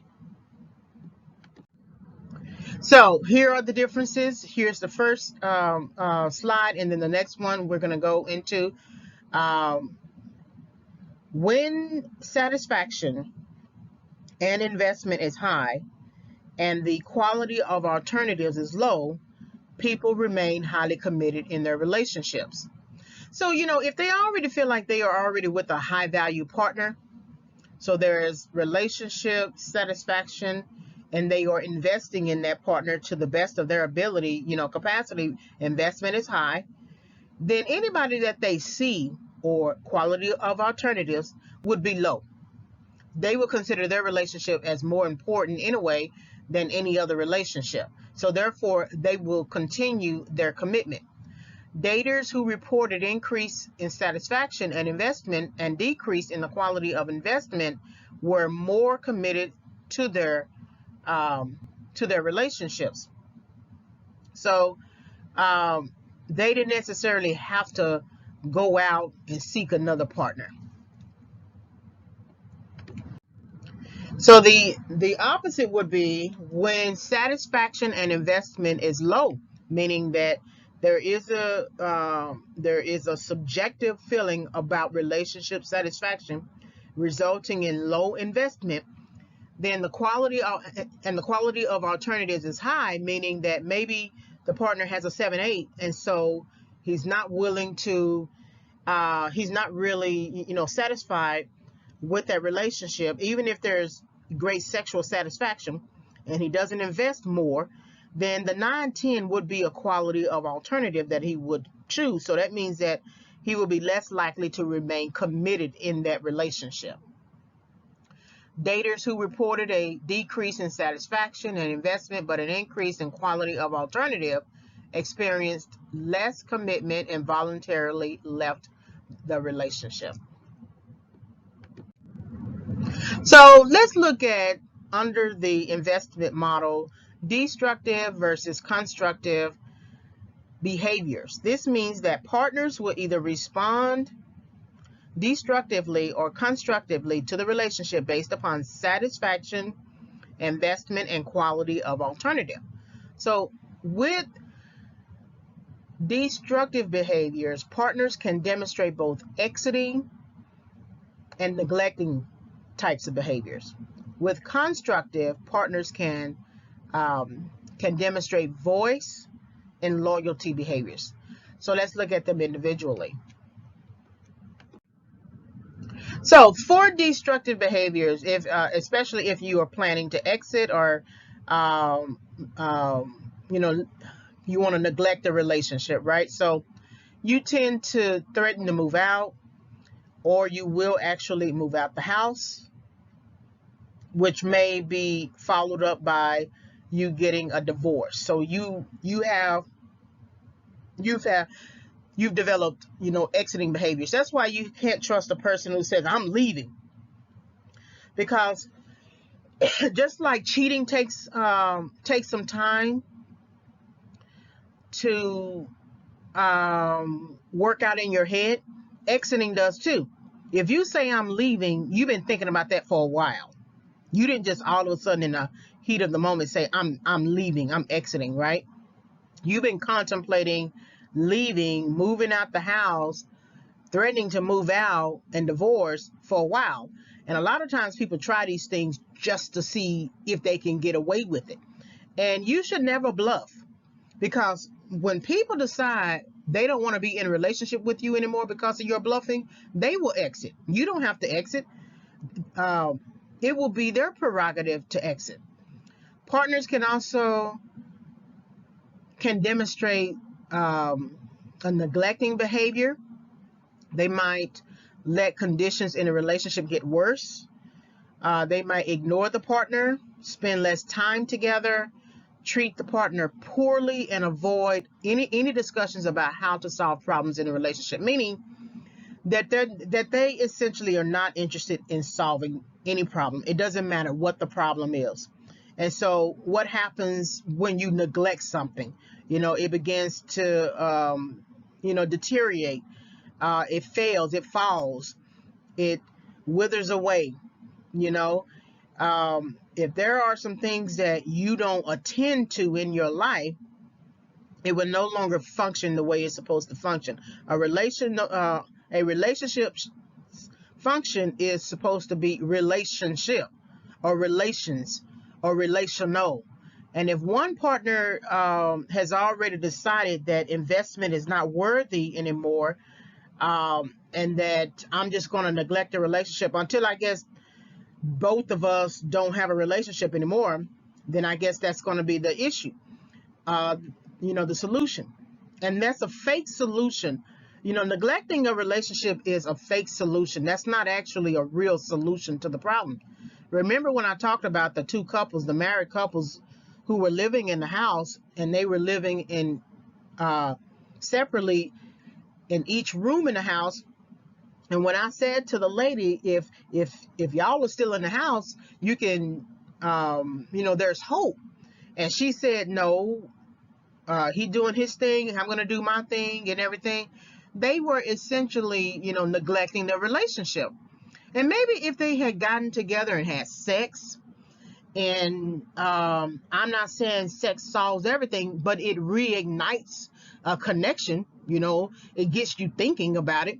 But if they stopped connecting so much to the point that they even just stopped having sex, they wouldn't even use each other for sex, their relationship was already gone way before they stopped having sex and started dating other people. So neglecting is a false solution to a problem, because if you are always neglecting something, it's going to have a negative effect on you much later in life, because you can't neglect everything. You are on this earth as a problem solver. When you got together with each other, you were solving a problem emotionally, financially, psychologically, etc. And so if you're so quick to just, completely, neglect the relationship, then, and you haven't learned how to resolve those problems, going to therapy or something like that, then you will find issues in your next relationship and possibly your life. So constructive behaviors, partners can demonstrate voice behaviors, which means that you want to improve conditions in a relationship. You are willing to engage in activities that further discussion of the relationship. You would rather be polite and seek help, and then you are willing to change any negative behavior. Whether somebody's perception of you is always subjective. What they think is negative might be positive for you. If you have an aggressive personality, well, an aggressive personality is needed in certain career fields, especially if you want to practice law or something like that. You got to compete, right? If you want to perform a sport, work play a sport, etc., you need to be aggressive. That's not a negative behavior in terms of aggressiveness. However, if you get off the field or you get out of the courthouse and you are being aggressive with just regular people every day, then that might be a negative behavior in that context. And so that might be something that each of you as two partners can address, right? Improving conditions, of course, meaning that just like a sickness, a virus, if you don't give it the medicine and rest, it's going to get a lot bigger and more painful and could cause you some real damage. Partners can demonstrate loyalty behaviors, so they can be optimistic about the relationship. They could wait for positive change. They could hope things will improve. They can stand by the partner during difficulty, and then they can support the partner in the face of criticism. Now, the last one, never go against your partner in front of people. I don't think you should be yelling at your partner at the house while there is no one around either. They're already being criticized. So, you may have to choose your battles. What of all the criticism, and you need to be able to determine what is actually constructive criticism and the difference between constructive criticism and somebody just being stupid. Because criticism should highlight the error and give you direction, provide you with direction for change. If a person is just calling attention to your errors, but they're not giving you advice about change, then that's not the right person with the um, right motivation. Because when people want to see you do well, they're going to do all they can, right, to see you do well. Optimism, just even if you didn't have the bullet points after that sentence about loyalty, the fact that you just need to be loyal to your relationship is enough. The word loyal is enough. You honestly do not need all of the explanations at the bottom. Why are the question that you need to ask yourself is, why are you not loyal to your own relationship? Why are you letting other people from outside of the relationship have an impact, have an influence, uh, have a negative view, try to change, the relationship? And men in particularly use the word loyal. They use the word respect as well. But loyalty is big on them. I think if you are struggling with, say, your husband's or your future partner's mother-in-law or family or something like that, I think if you throw out that word loyal, that will be a trigger for him. Baby, why are you loyal to your family and not to this relationship? And that'll get him to think. You got to think in male speak, how they think about things, how they think about respect and honor and loyalty. That's how they actually think, because it probably has a sporting context as well. But loyalty enough, that word is enough. You don't always need all of those explanations, even though I find them very useful. But if you trigger your future partner, your husband, and use that word loyalty, I promise you, they will rethink their situation. If a high value partner feels satisfied with a 7-8 and the investment is high from a 7-8, then it is likely that the high value partner will remain in the relationship. The partner's mate value is based upon what she brings to the relationship and how it affects the satisfaction equation for the high value partner. So if the 7-8, sometimes the 7-8 has can be high value, based upon the partner's perception of the person. She may not necessarily have the same attractiveness as a 9-10, but she is attractive, physically attractive. However, what's most important in this dynamic is the fact that she comes with resources. She might be an entrepreneur. She might have a business. She might have a 6-figure income.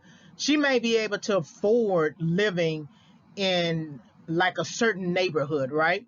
She might also have political affiliations, which are very important for anyone who wants to use a network of contacts.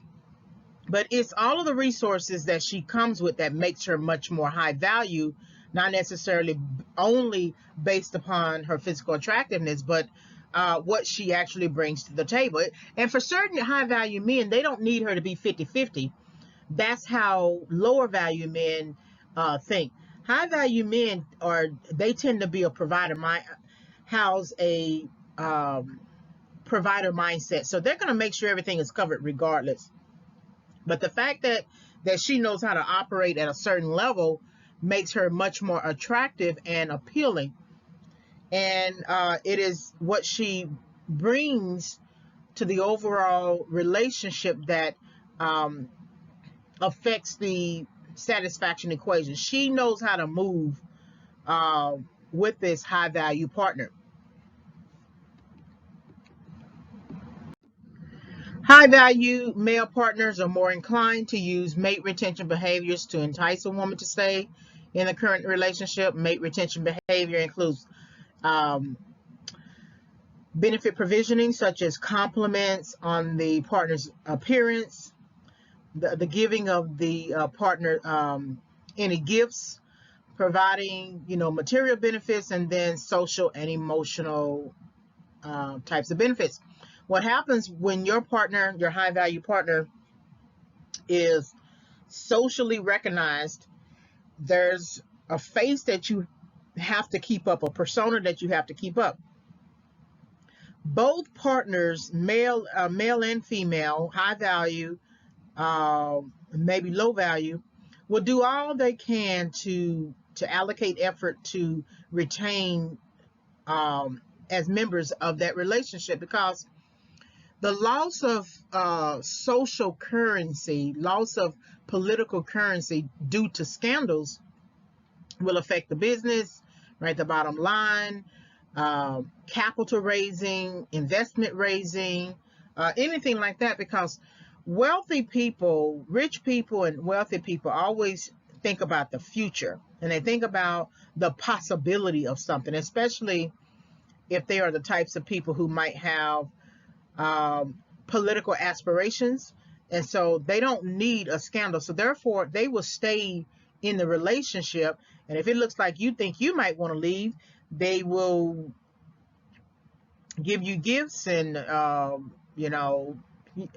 they will essentially validate you in the relationship as a true partner. The low value male partner will employ cost inflicting mate retention behaviors. So men of lower mate value may resort to the use of cost inflicting mate retention behaviors, such as those that rely on manipulation, intimidation, possessiveness. The lower value partner lacks resources necessary for benefit provisioning.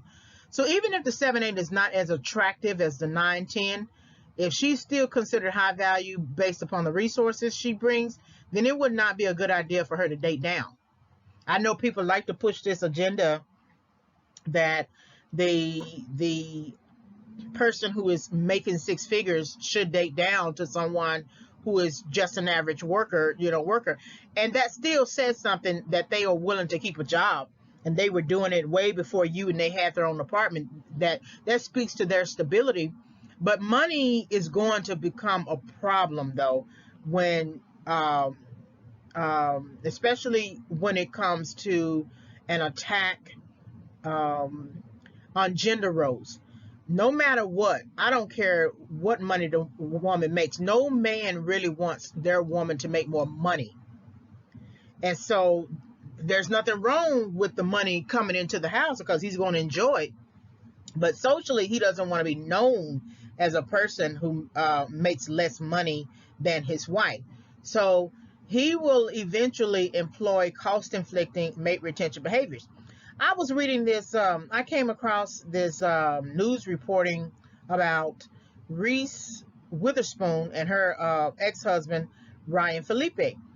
And when they were married and she won some award or something, or it was discovered that she was making more money per picture, he had said in an interview that he didn't expect his wife to make more money than him. He did. And, it just reveals your heart. He might not have intended to say it, to that interviewer, but the heart speaks, and it tells off on us. It's a big snitch, right? The heart. And so I believe that began the demise of their relationship. The fact that he understood that she made more money. And so then their relationship took a different turn, and likely used cost inflicting, because she had also referred in another interview that there was an abusive relationship that she was a part of. She didn't name him, but they are divorced. And I'm not implying anything either. But she hasn't had any issues since with her new husband, and they've been married for years now. So because the lower partner doesn't have the capacity for benefit provisioning, he or she will likely begin to resort to cost inflicting mate retention behaviors. He would get more possessive, she would get more manipulative, and then of course intimidation. So what is more likely for the 7-8? It is more likely that a male partner who perceives his female partner as a 7/8 will consider the individual as low quality of alternative. However, if there is satisfaction in high investment, i.e., the 7/8 brings resources and benefits to the table, then the male partner will remain in the relationship. At the same time, this does not suggest commitment. And I don't understand, and I really don't know how men commit. I only know how women commit. Women are sort of automatically committed to the relationship especially if you validate them in marriage. As soon as we get with you, we've already planned the marriage. We know what dress we're going to get. We know what the wedding chapel is going to be. We know what ring we like, and we haven't even had a second date yet. Whereas with men, commitment, that's something that I got to ask a question of a man. I think that's an interview question. That what do men consider as commitment? And that's something that I'm going to think about. I'm going to have to find a man to get that answer. But even if the high value partner, stays with the 7/8, he understands that she's a 7/8, or she understands that he is a 7/8, and that a man is only faithful as his options. And men always look to upgrade, for upgrades, right? So then the commitment, he's only going to invest as much as he is willing to invest at that level with that type of woman. So then you might say that he will be more commitment driven once he got the 9/10 he really wants. A female partner can raise her mate value by ascending in status through her own deeds. She could acquire new skills or knowledge to increase her mate value. Of course, if she raises her mate value and her partner doesn't, it is likely that the 7/8 could exit the current relationship and cultivate her own alternative through mate switching. She could cultivate a backup mate. So even if she wasn't with a high value partner, but she was a 7/8 rising in status through her own deeds, maybe through entrepreneurial work, being a business owner, being a franchise owner, or something like that, and that meant that she acquired new knowledge to increase her mate value, that the person that she's with, whoever he is, could be a 7/8. I'm not going to go so far as to say 5, 6 or lower. He could be a 7/8.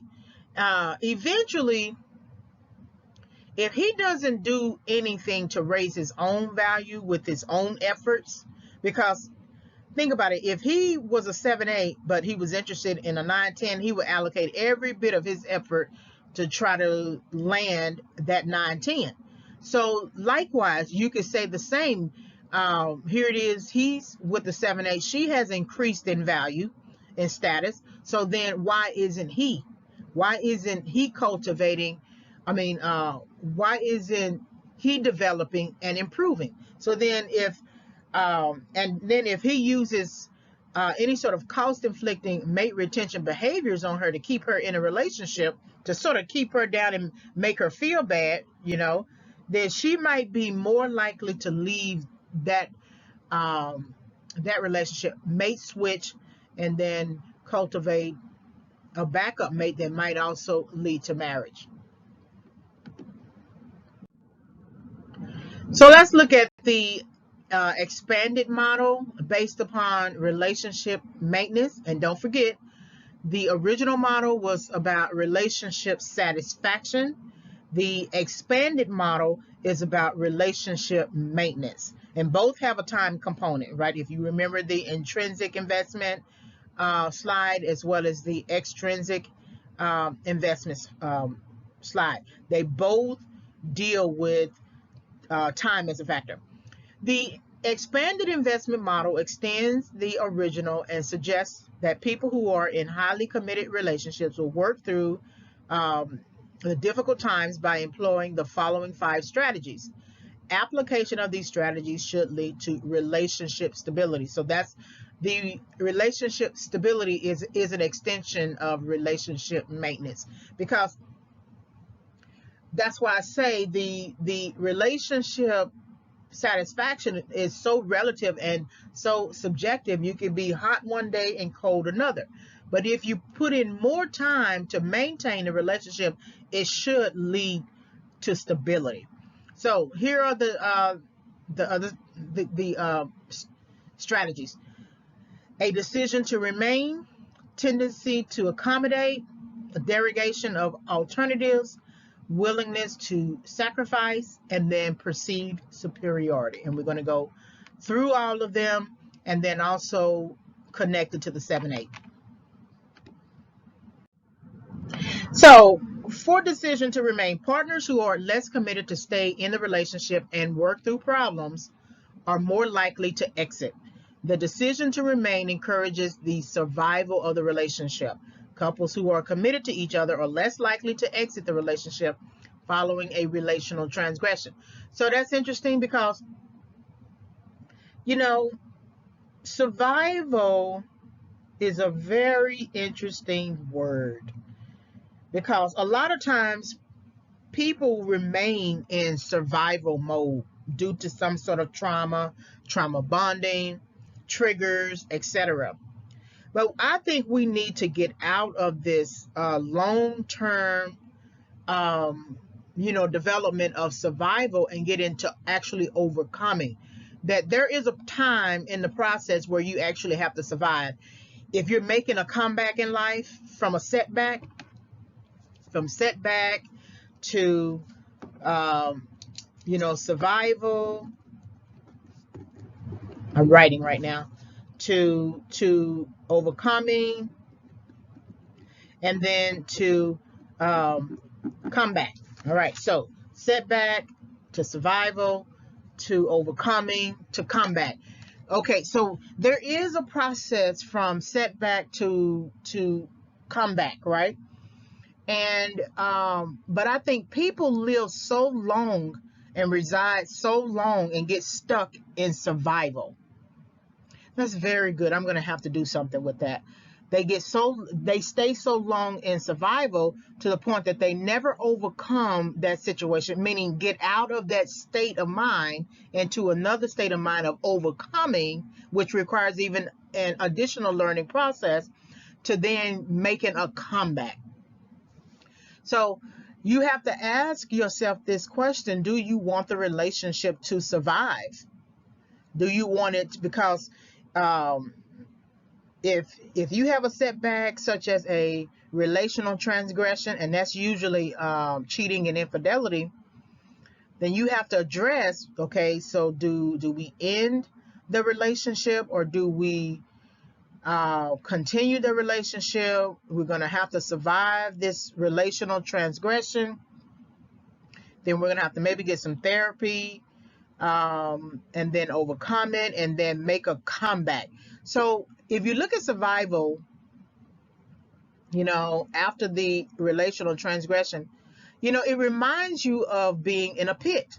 Now, you remember Silence of the Lambs, and the lady who was kidnapped was thrown into the pit. Well, it's sort of like that. If you get that image in your head of every time you try to get up and try to pull yourself out of it, you're thrown back down. Okay, that's survival. That means both of you are still in that pit trying to survive. The relational transgression is basically, out the window. It's already been done. You mental aspects, right, that hurt your heart, and you tend to struggle with, right? But the survival is all the fights, to stick it out, all the talking, all the sex that you have, all the crying, the yelling, things like that. So at what point do you get out of that mode into comeback mode, where, not comeback mode, but overcome mode, where you overcome all of those issues that you struggle with during that survival process, to the point that now you are in comeback. You both have returned to the relationship, and you are now moving forward. So decision to remain is that's interesting. That's not something that is, I wonder sometimes how many times people who are now divorced would actually would like to go back and try to remain in that relationship, because once you leave the relationship, It's hard to get back. You are now individually responsible for each other, and now you got to live life singly while still co-parenting, right? If you still, co-parenting, and you wonder to yourself, it would have been better just to stay. It's like the guy who sang the song, I forget his name, but it's cheaper to keep her. By the time I leave, I got to pay all of this and all the alimony and child support and everything else. I might as well have just stayed. So that decision to remain is something that we all need to think about and consider. Tendency to accommodate. So partners who are committed to the relationship are less likely to exit and or neglect the relationship. Accommodation includes using constructive behavior, right? Remember those voice and loyalty behaviors to cope with dissatisfaction in the relationship and work towards repairing it after negative events. And so that negative event is usually a relationship transgression. And so repair is part of that. I think likely part of the overcoming process, because at some point your understanding has to be repaired. How you thought that having sex with somebody else while you were married was a solution. Well, that's a broken understanding, right? That's a broken understanding, because otherwise all you basically have to do if you wanted to have sex with somebody, just divorce your wife or divorce your husband. Why go and step out of your marriage and cheat and then justify the any decision that you made? Well, you didn't give me enough sex, or you weren't there for me and I tried to pull at you and you wouldn't do it, or whatever.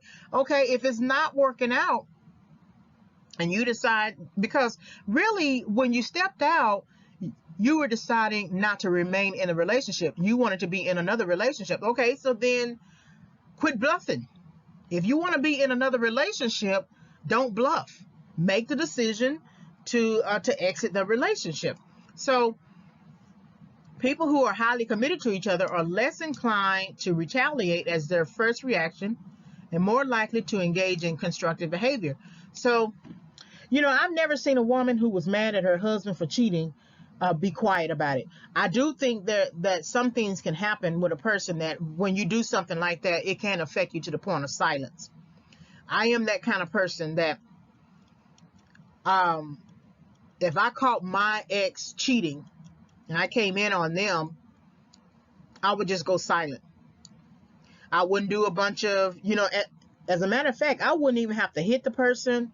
I wouldn't have to throw anything at the person or anything like that. I would just go get a bag and pack his stuff quietly, walk it to the door, walk it outside of the door, take my key back, get her out of there, and just leave. Let him go, right? Unless it wasn't my place. But I might later cry and be angry or something like that. But I'm pretty much not dead, but pretty much I'm just even keeled until it hits me one day. I can be in the shower, I can be on a bus, I can be walking, I can be eating a meal or something like that, and it would just hit me. And that's when I would have to go through my own process. Derogation of alternatives. So partners who are committed to each other are more likely to derogate their alternatives. In other words, committed people tend to find reasons to downgrade potential alternative partners. Derogation of alternatives might also apply to friendships and work relationships. You are more likely to keep the friendship you have than to start a new one and feel compelled to allocate effort to sustaining it. You are more likely to exit a short-term friendship and or neglect it for stability in the current friendship, because that person. That's why people always go back to people, because they know that person, they trust that person.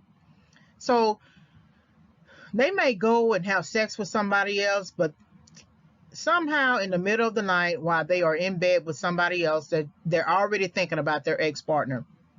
They're already wondering about what she's doing, what he's doing, and thinking about the potential. And they already got a script, a running script going in their head about how they can try to make things right, or something like that.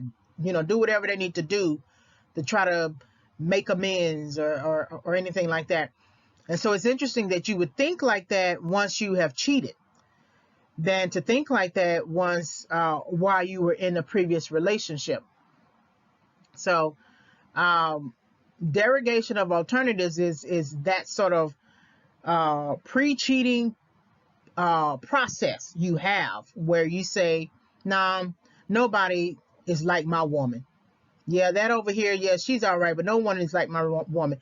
Do you remember Baby Boy and Tyrese Gibson was cheating on Taraji P. Henson's character?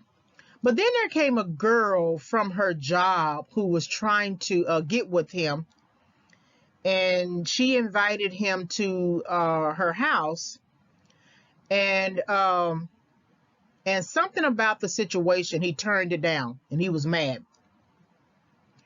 And then he left. Oh, she was mad, and then he left. And then the next day, when he picked up his girlfriend from the job, he stuck his tongue out at the other girl who was trying to have sex with him behind his girlfriend's back.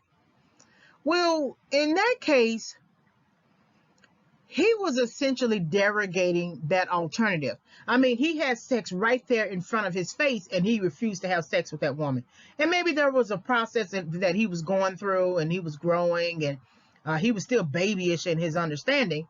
But to turn down that opportunity to have sex with somebody else, which he went over there, to that place to go to, speaks to his ability to downgrade potential alternative partners. And so that's telling about him, that he was willing to do that. Willingness to sacrifice. Highly committed partners are willing to make sacrifices. Sacrifices can be thought of as special types of investments that involve putting aside one's own immediate self-interest and focusing on the best interests of the relationship. Partners will make sacrifices when they are committed, feel satisfied, make large investments, and have low-quality alternatives. Sacrifices might include helping a partner through a crisis or working with a partner who is experiencing a career change. So these two examples are standard. If your partner maybe lost his job, or feels like he needs another job to make ends meet, then you may be willing to sacrifice. You also might be willing to sacrifice if you both realize that he needs to get more education, right, in order to move up, right?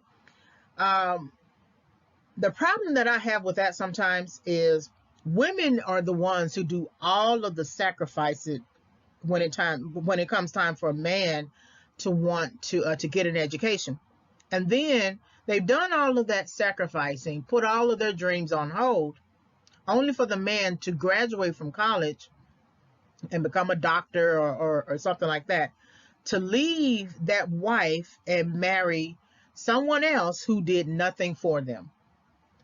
And willingness to sacrifice, I mean, women are always willing to do that. Even some of the bad ones, are willing to sacrifice to do something to invest in their men. But I want to challenge women, though. A grown person should be able to pay for himself. A grown person should be able to pay for herself. That means if they have to get student loans to get the job done, then they got to get student loans to get the job done. Because it's not right that you have to sacrifice, and then the person turns around and marries someone else, and then, say for instance, you co-signed on any of his loan products or anything like that, you're going to be the one who is responsible for it. And I think there are just certain things an individual, grown individual, should do themselves.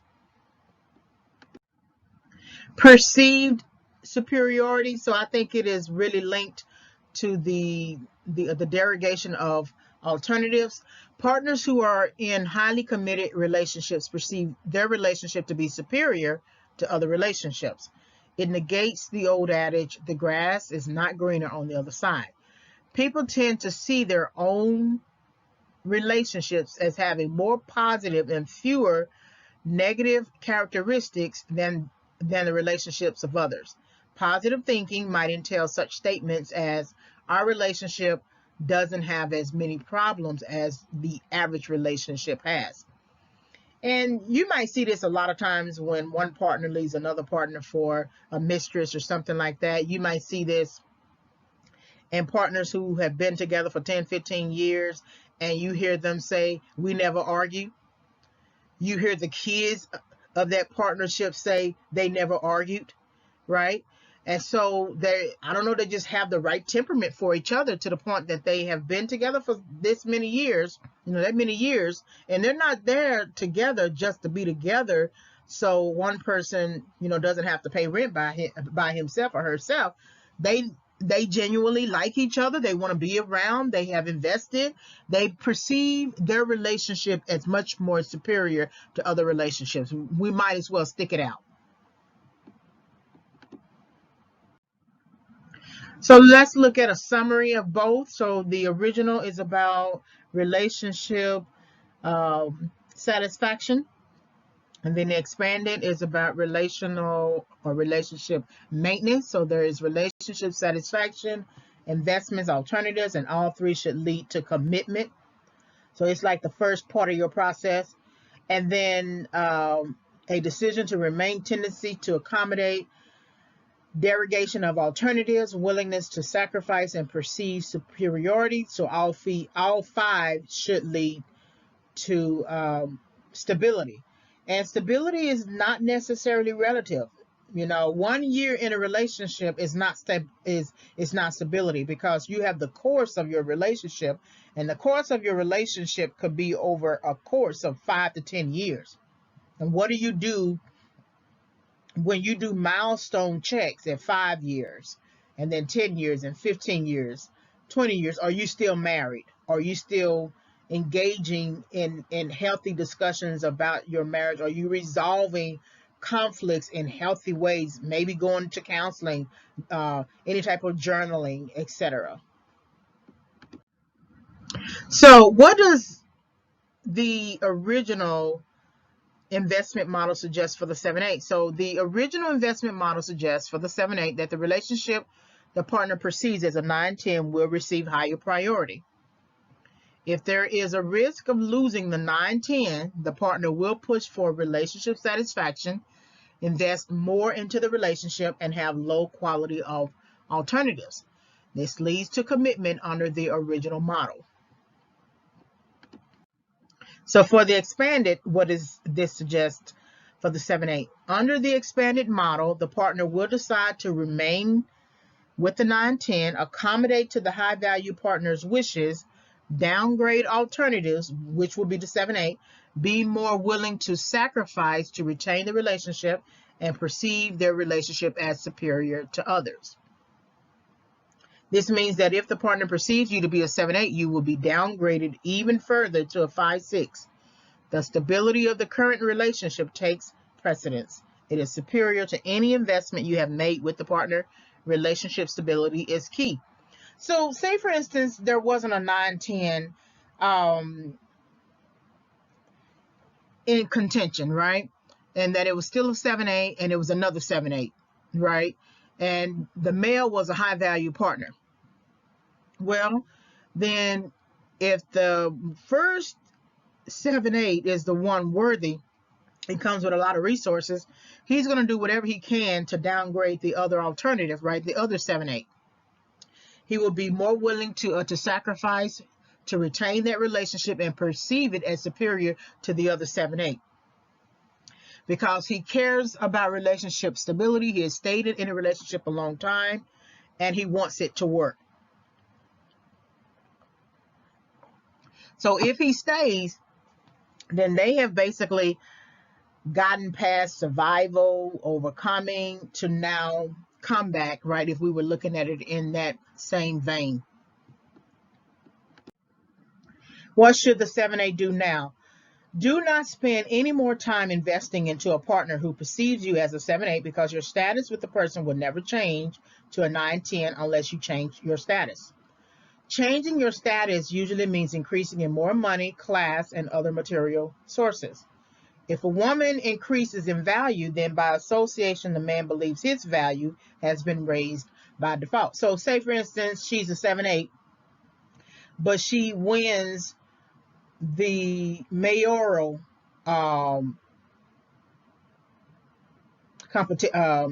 election, or she becomes state senator or U.S. senator.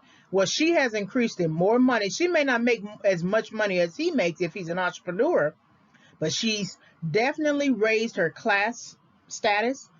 Now her material resources are the network of contacts. So if her husband is trying to lobby any other, political figure, right, he would have access later after she finishes out her term, unless there is a guiding policy that allows him to still lobby.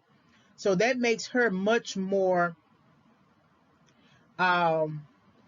attractive.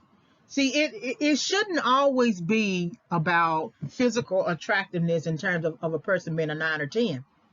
But people, men in particular, they think their connection to a 9 or 10 brings them more status, more value, and more validation.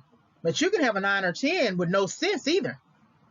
A 9 or 10 who doesn't know how to take care of a home, doesn't really know how to take care of a man, in a way that he really needs. People base everything off on sex, whether the person can sexually satisfy them. But you can have an accident, you can have any kind of issue that prevents you from doing it. You can be tired, right? So that's something to think about.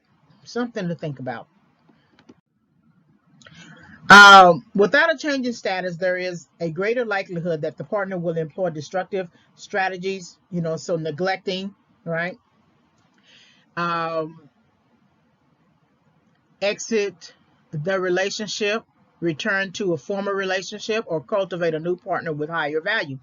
Increasing in physical attractiveness will not raise a 7-8 to a 9-10 in the partner's mind. Again, it's all of the resources.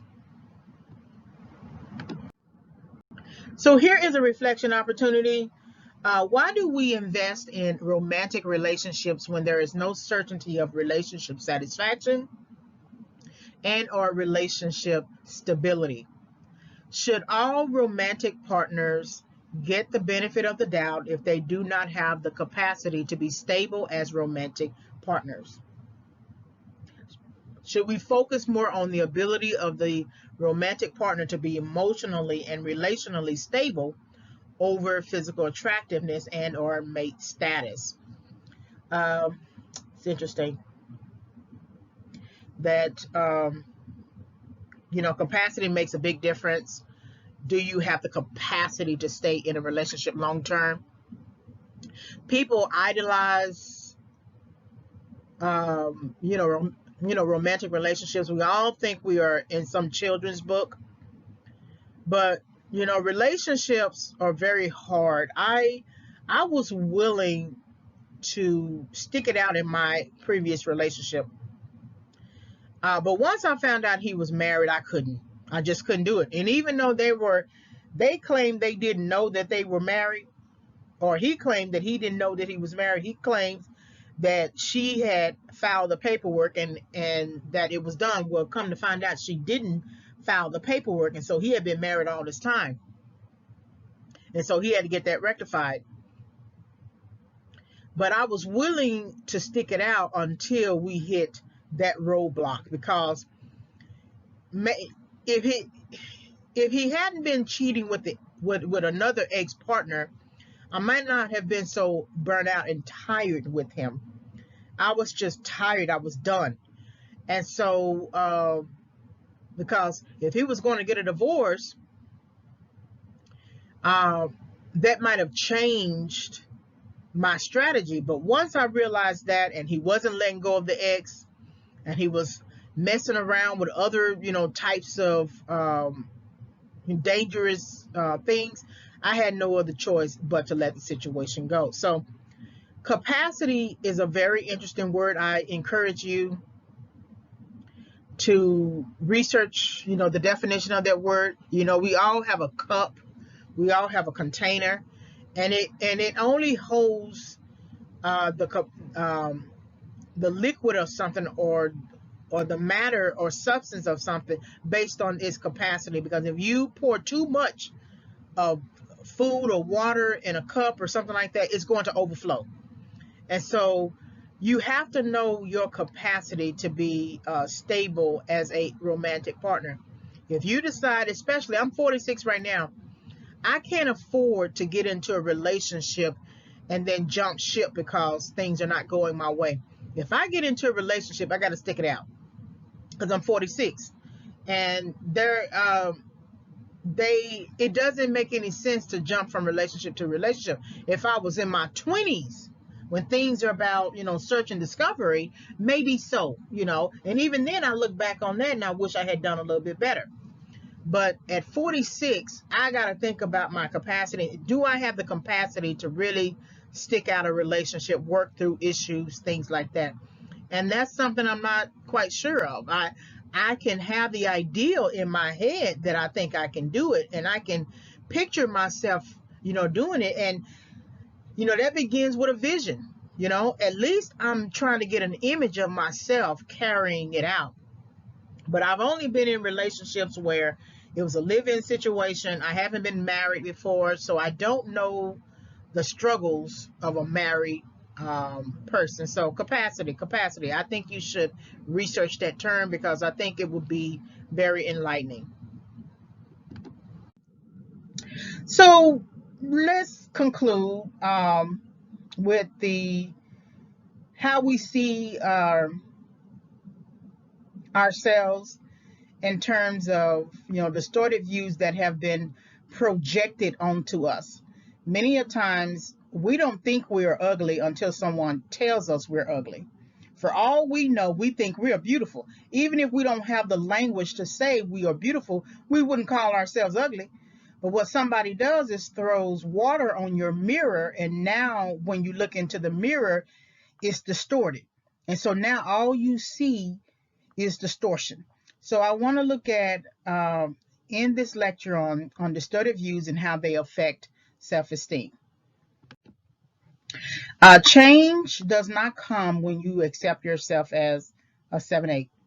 In your eyes, your perception and self-concept, you may be a 9-10.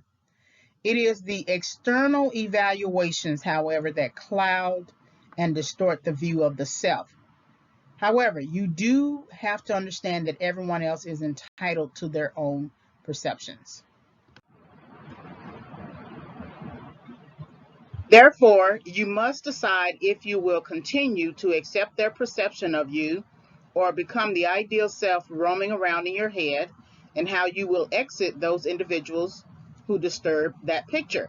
You cannot grow in a relationship when you are perceived as a 7-8. All right, so hopefully you were able to gain insight from this video discussion. Please like, subscribe, and visit. So please like the video, hit the notification bell for more discussions. I am re-uploading all of my audios, so I needed to make some changes to them. You can visit my website for more content at reginayfavors.com. If you want to send me an email, you can send an email reginayfavors@yahoo.com. Please also purchase the book. It's going to come out in spring 2021. So I had to make changes to my book to update it, and I also updated updated the title. So the original title was Bait, Hook, and Switch, Confessions of a Rebound Girl, and I have updated the title to Toxic Encounters, Why People Pursue Rebound Relationships. So right now I'm still basically editing it, and I want to make it available in spring 2021. So thank you very much for visiting my channel, and I am Regina Y. Favors. Have a great day.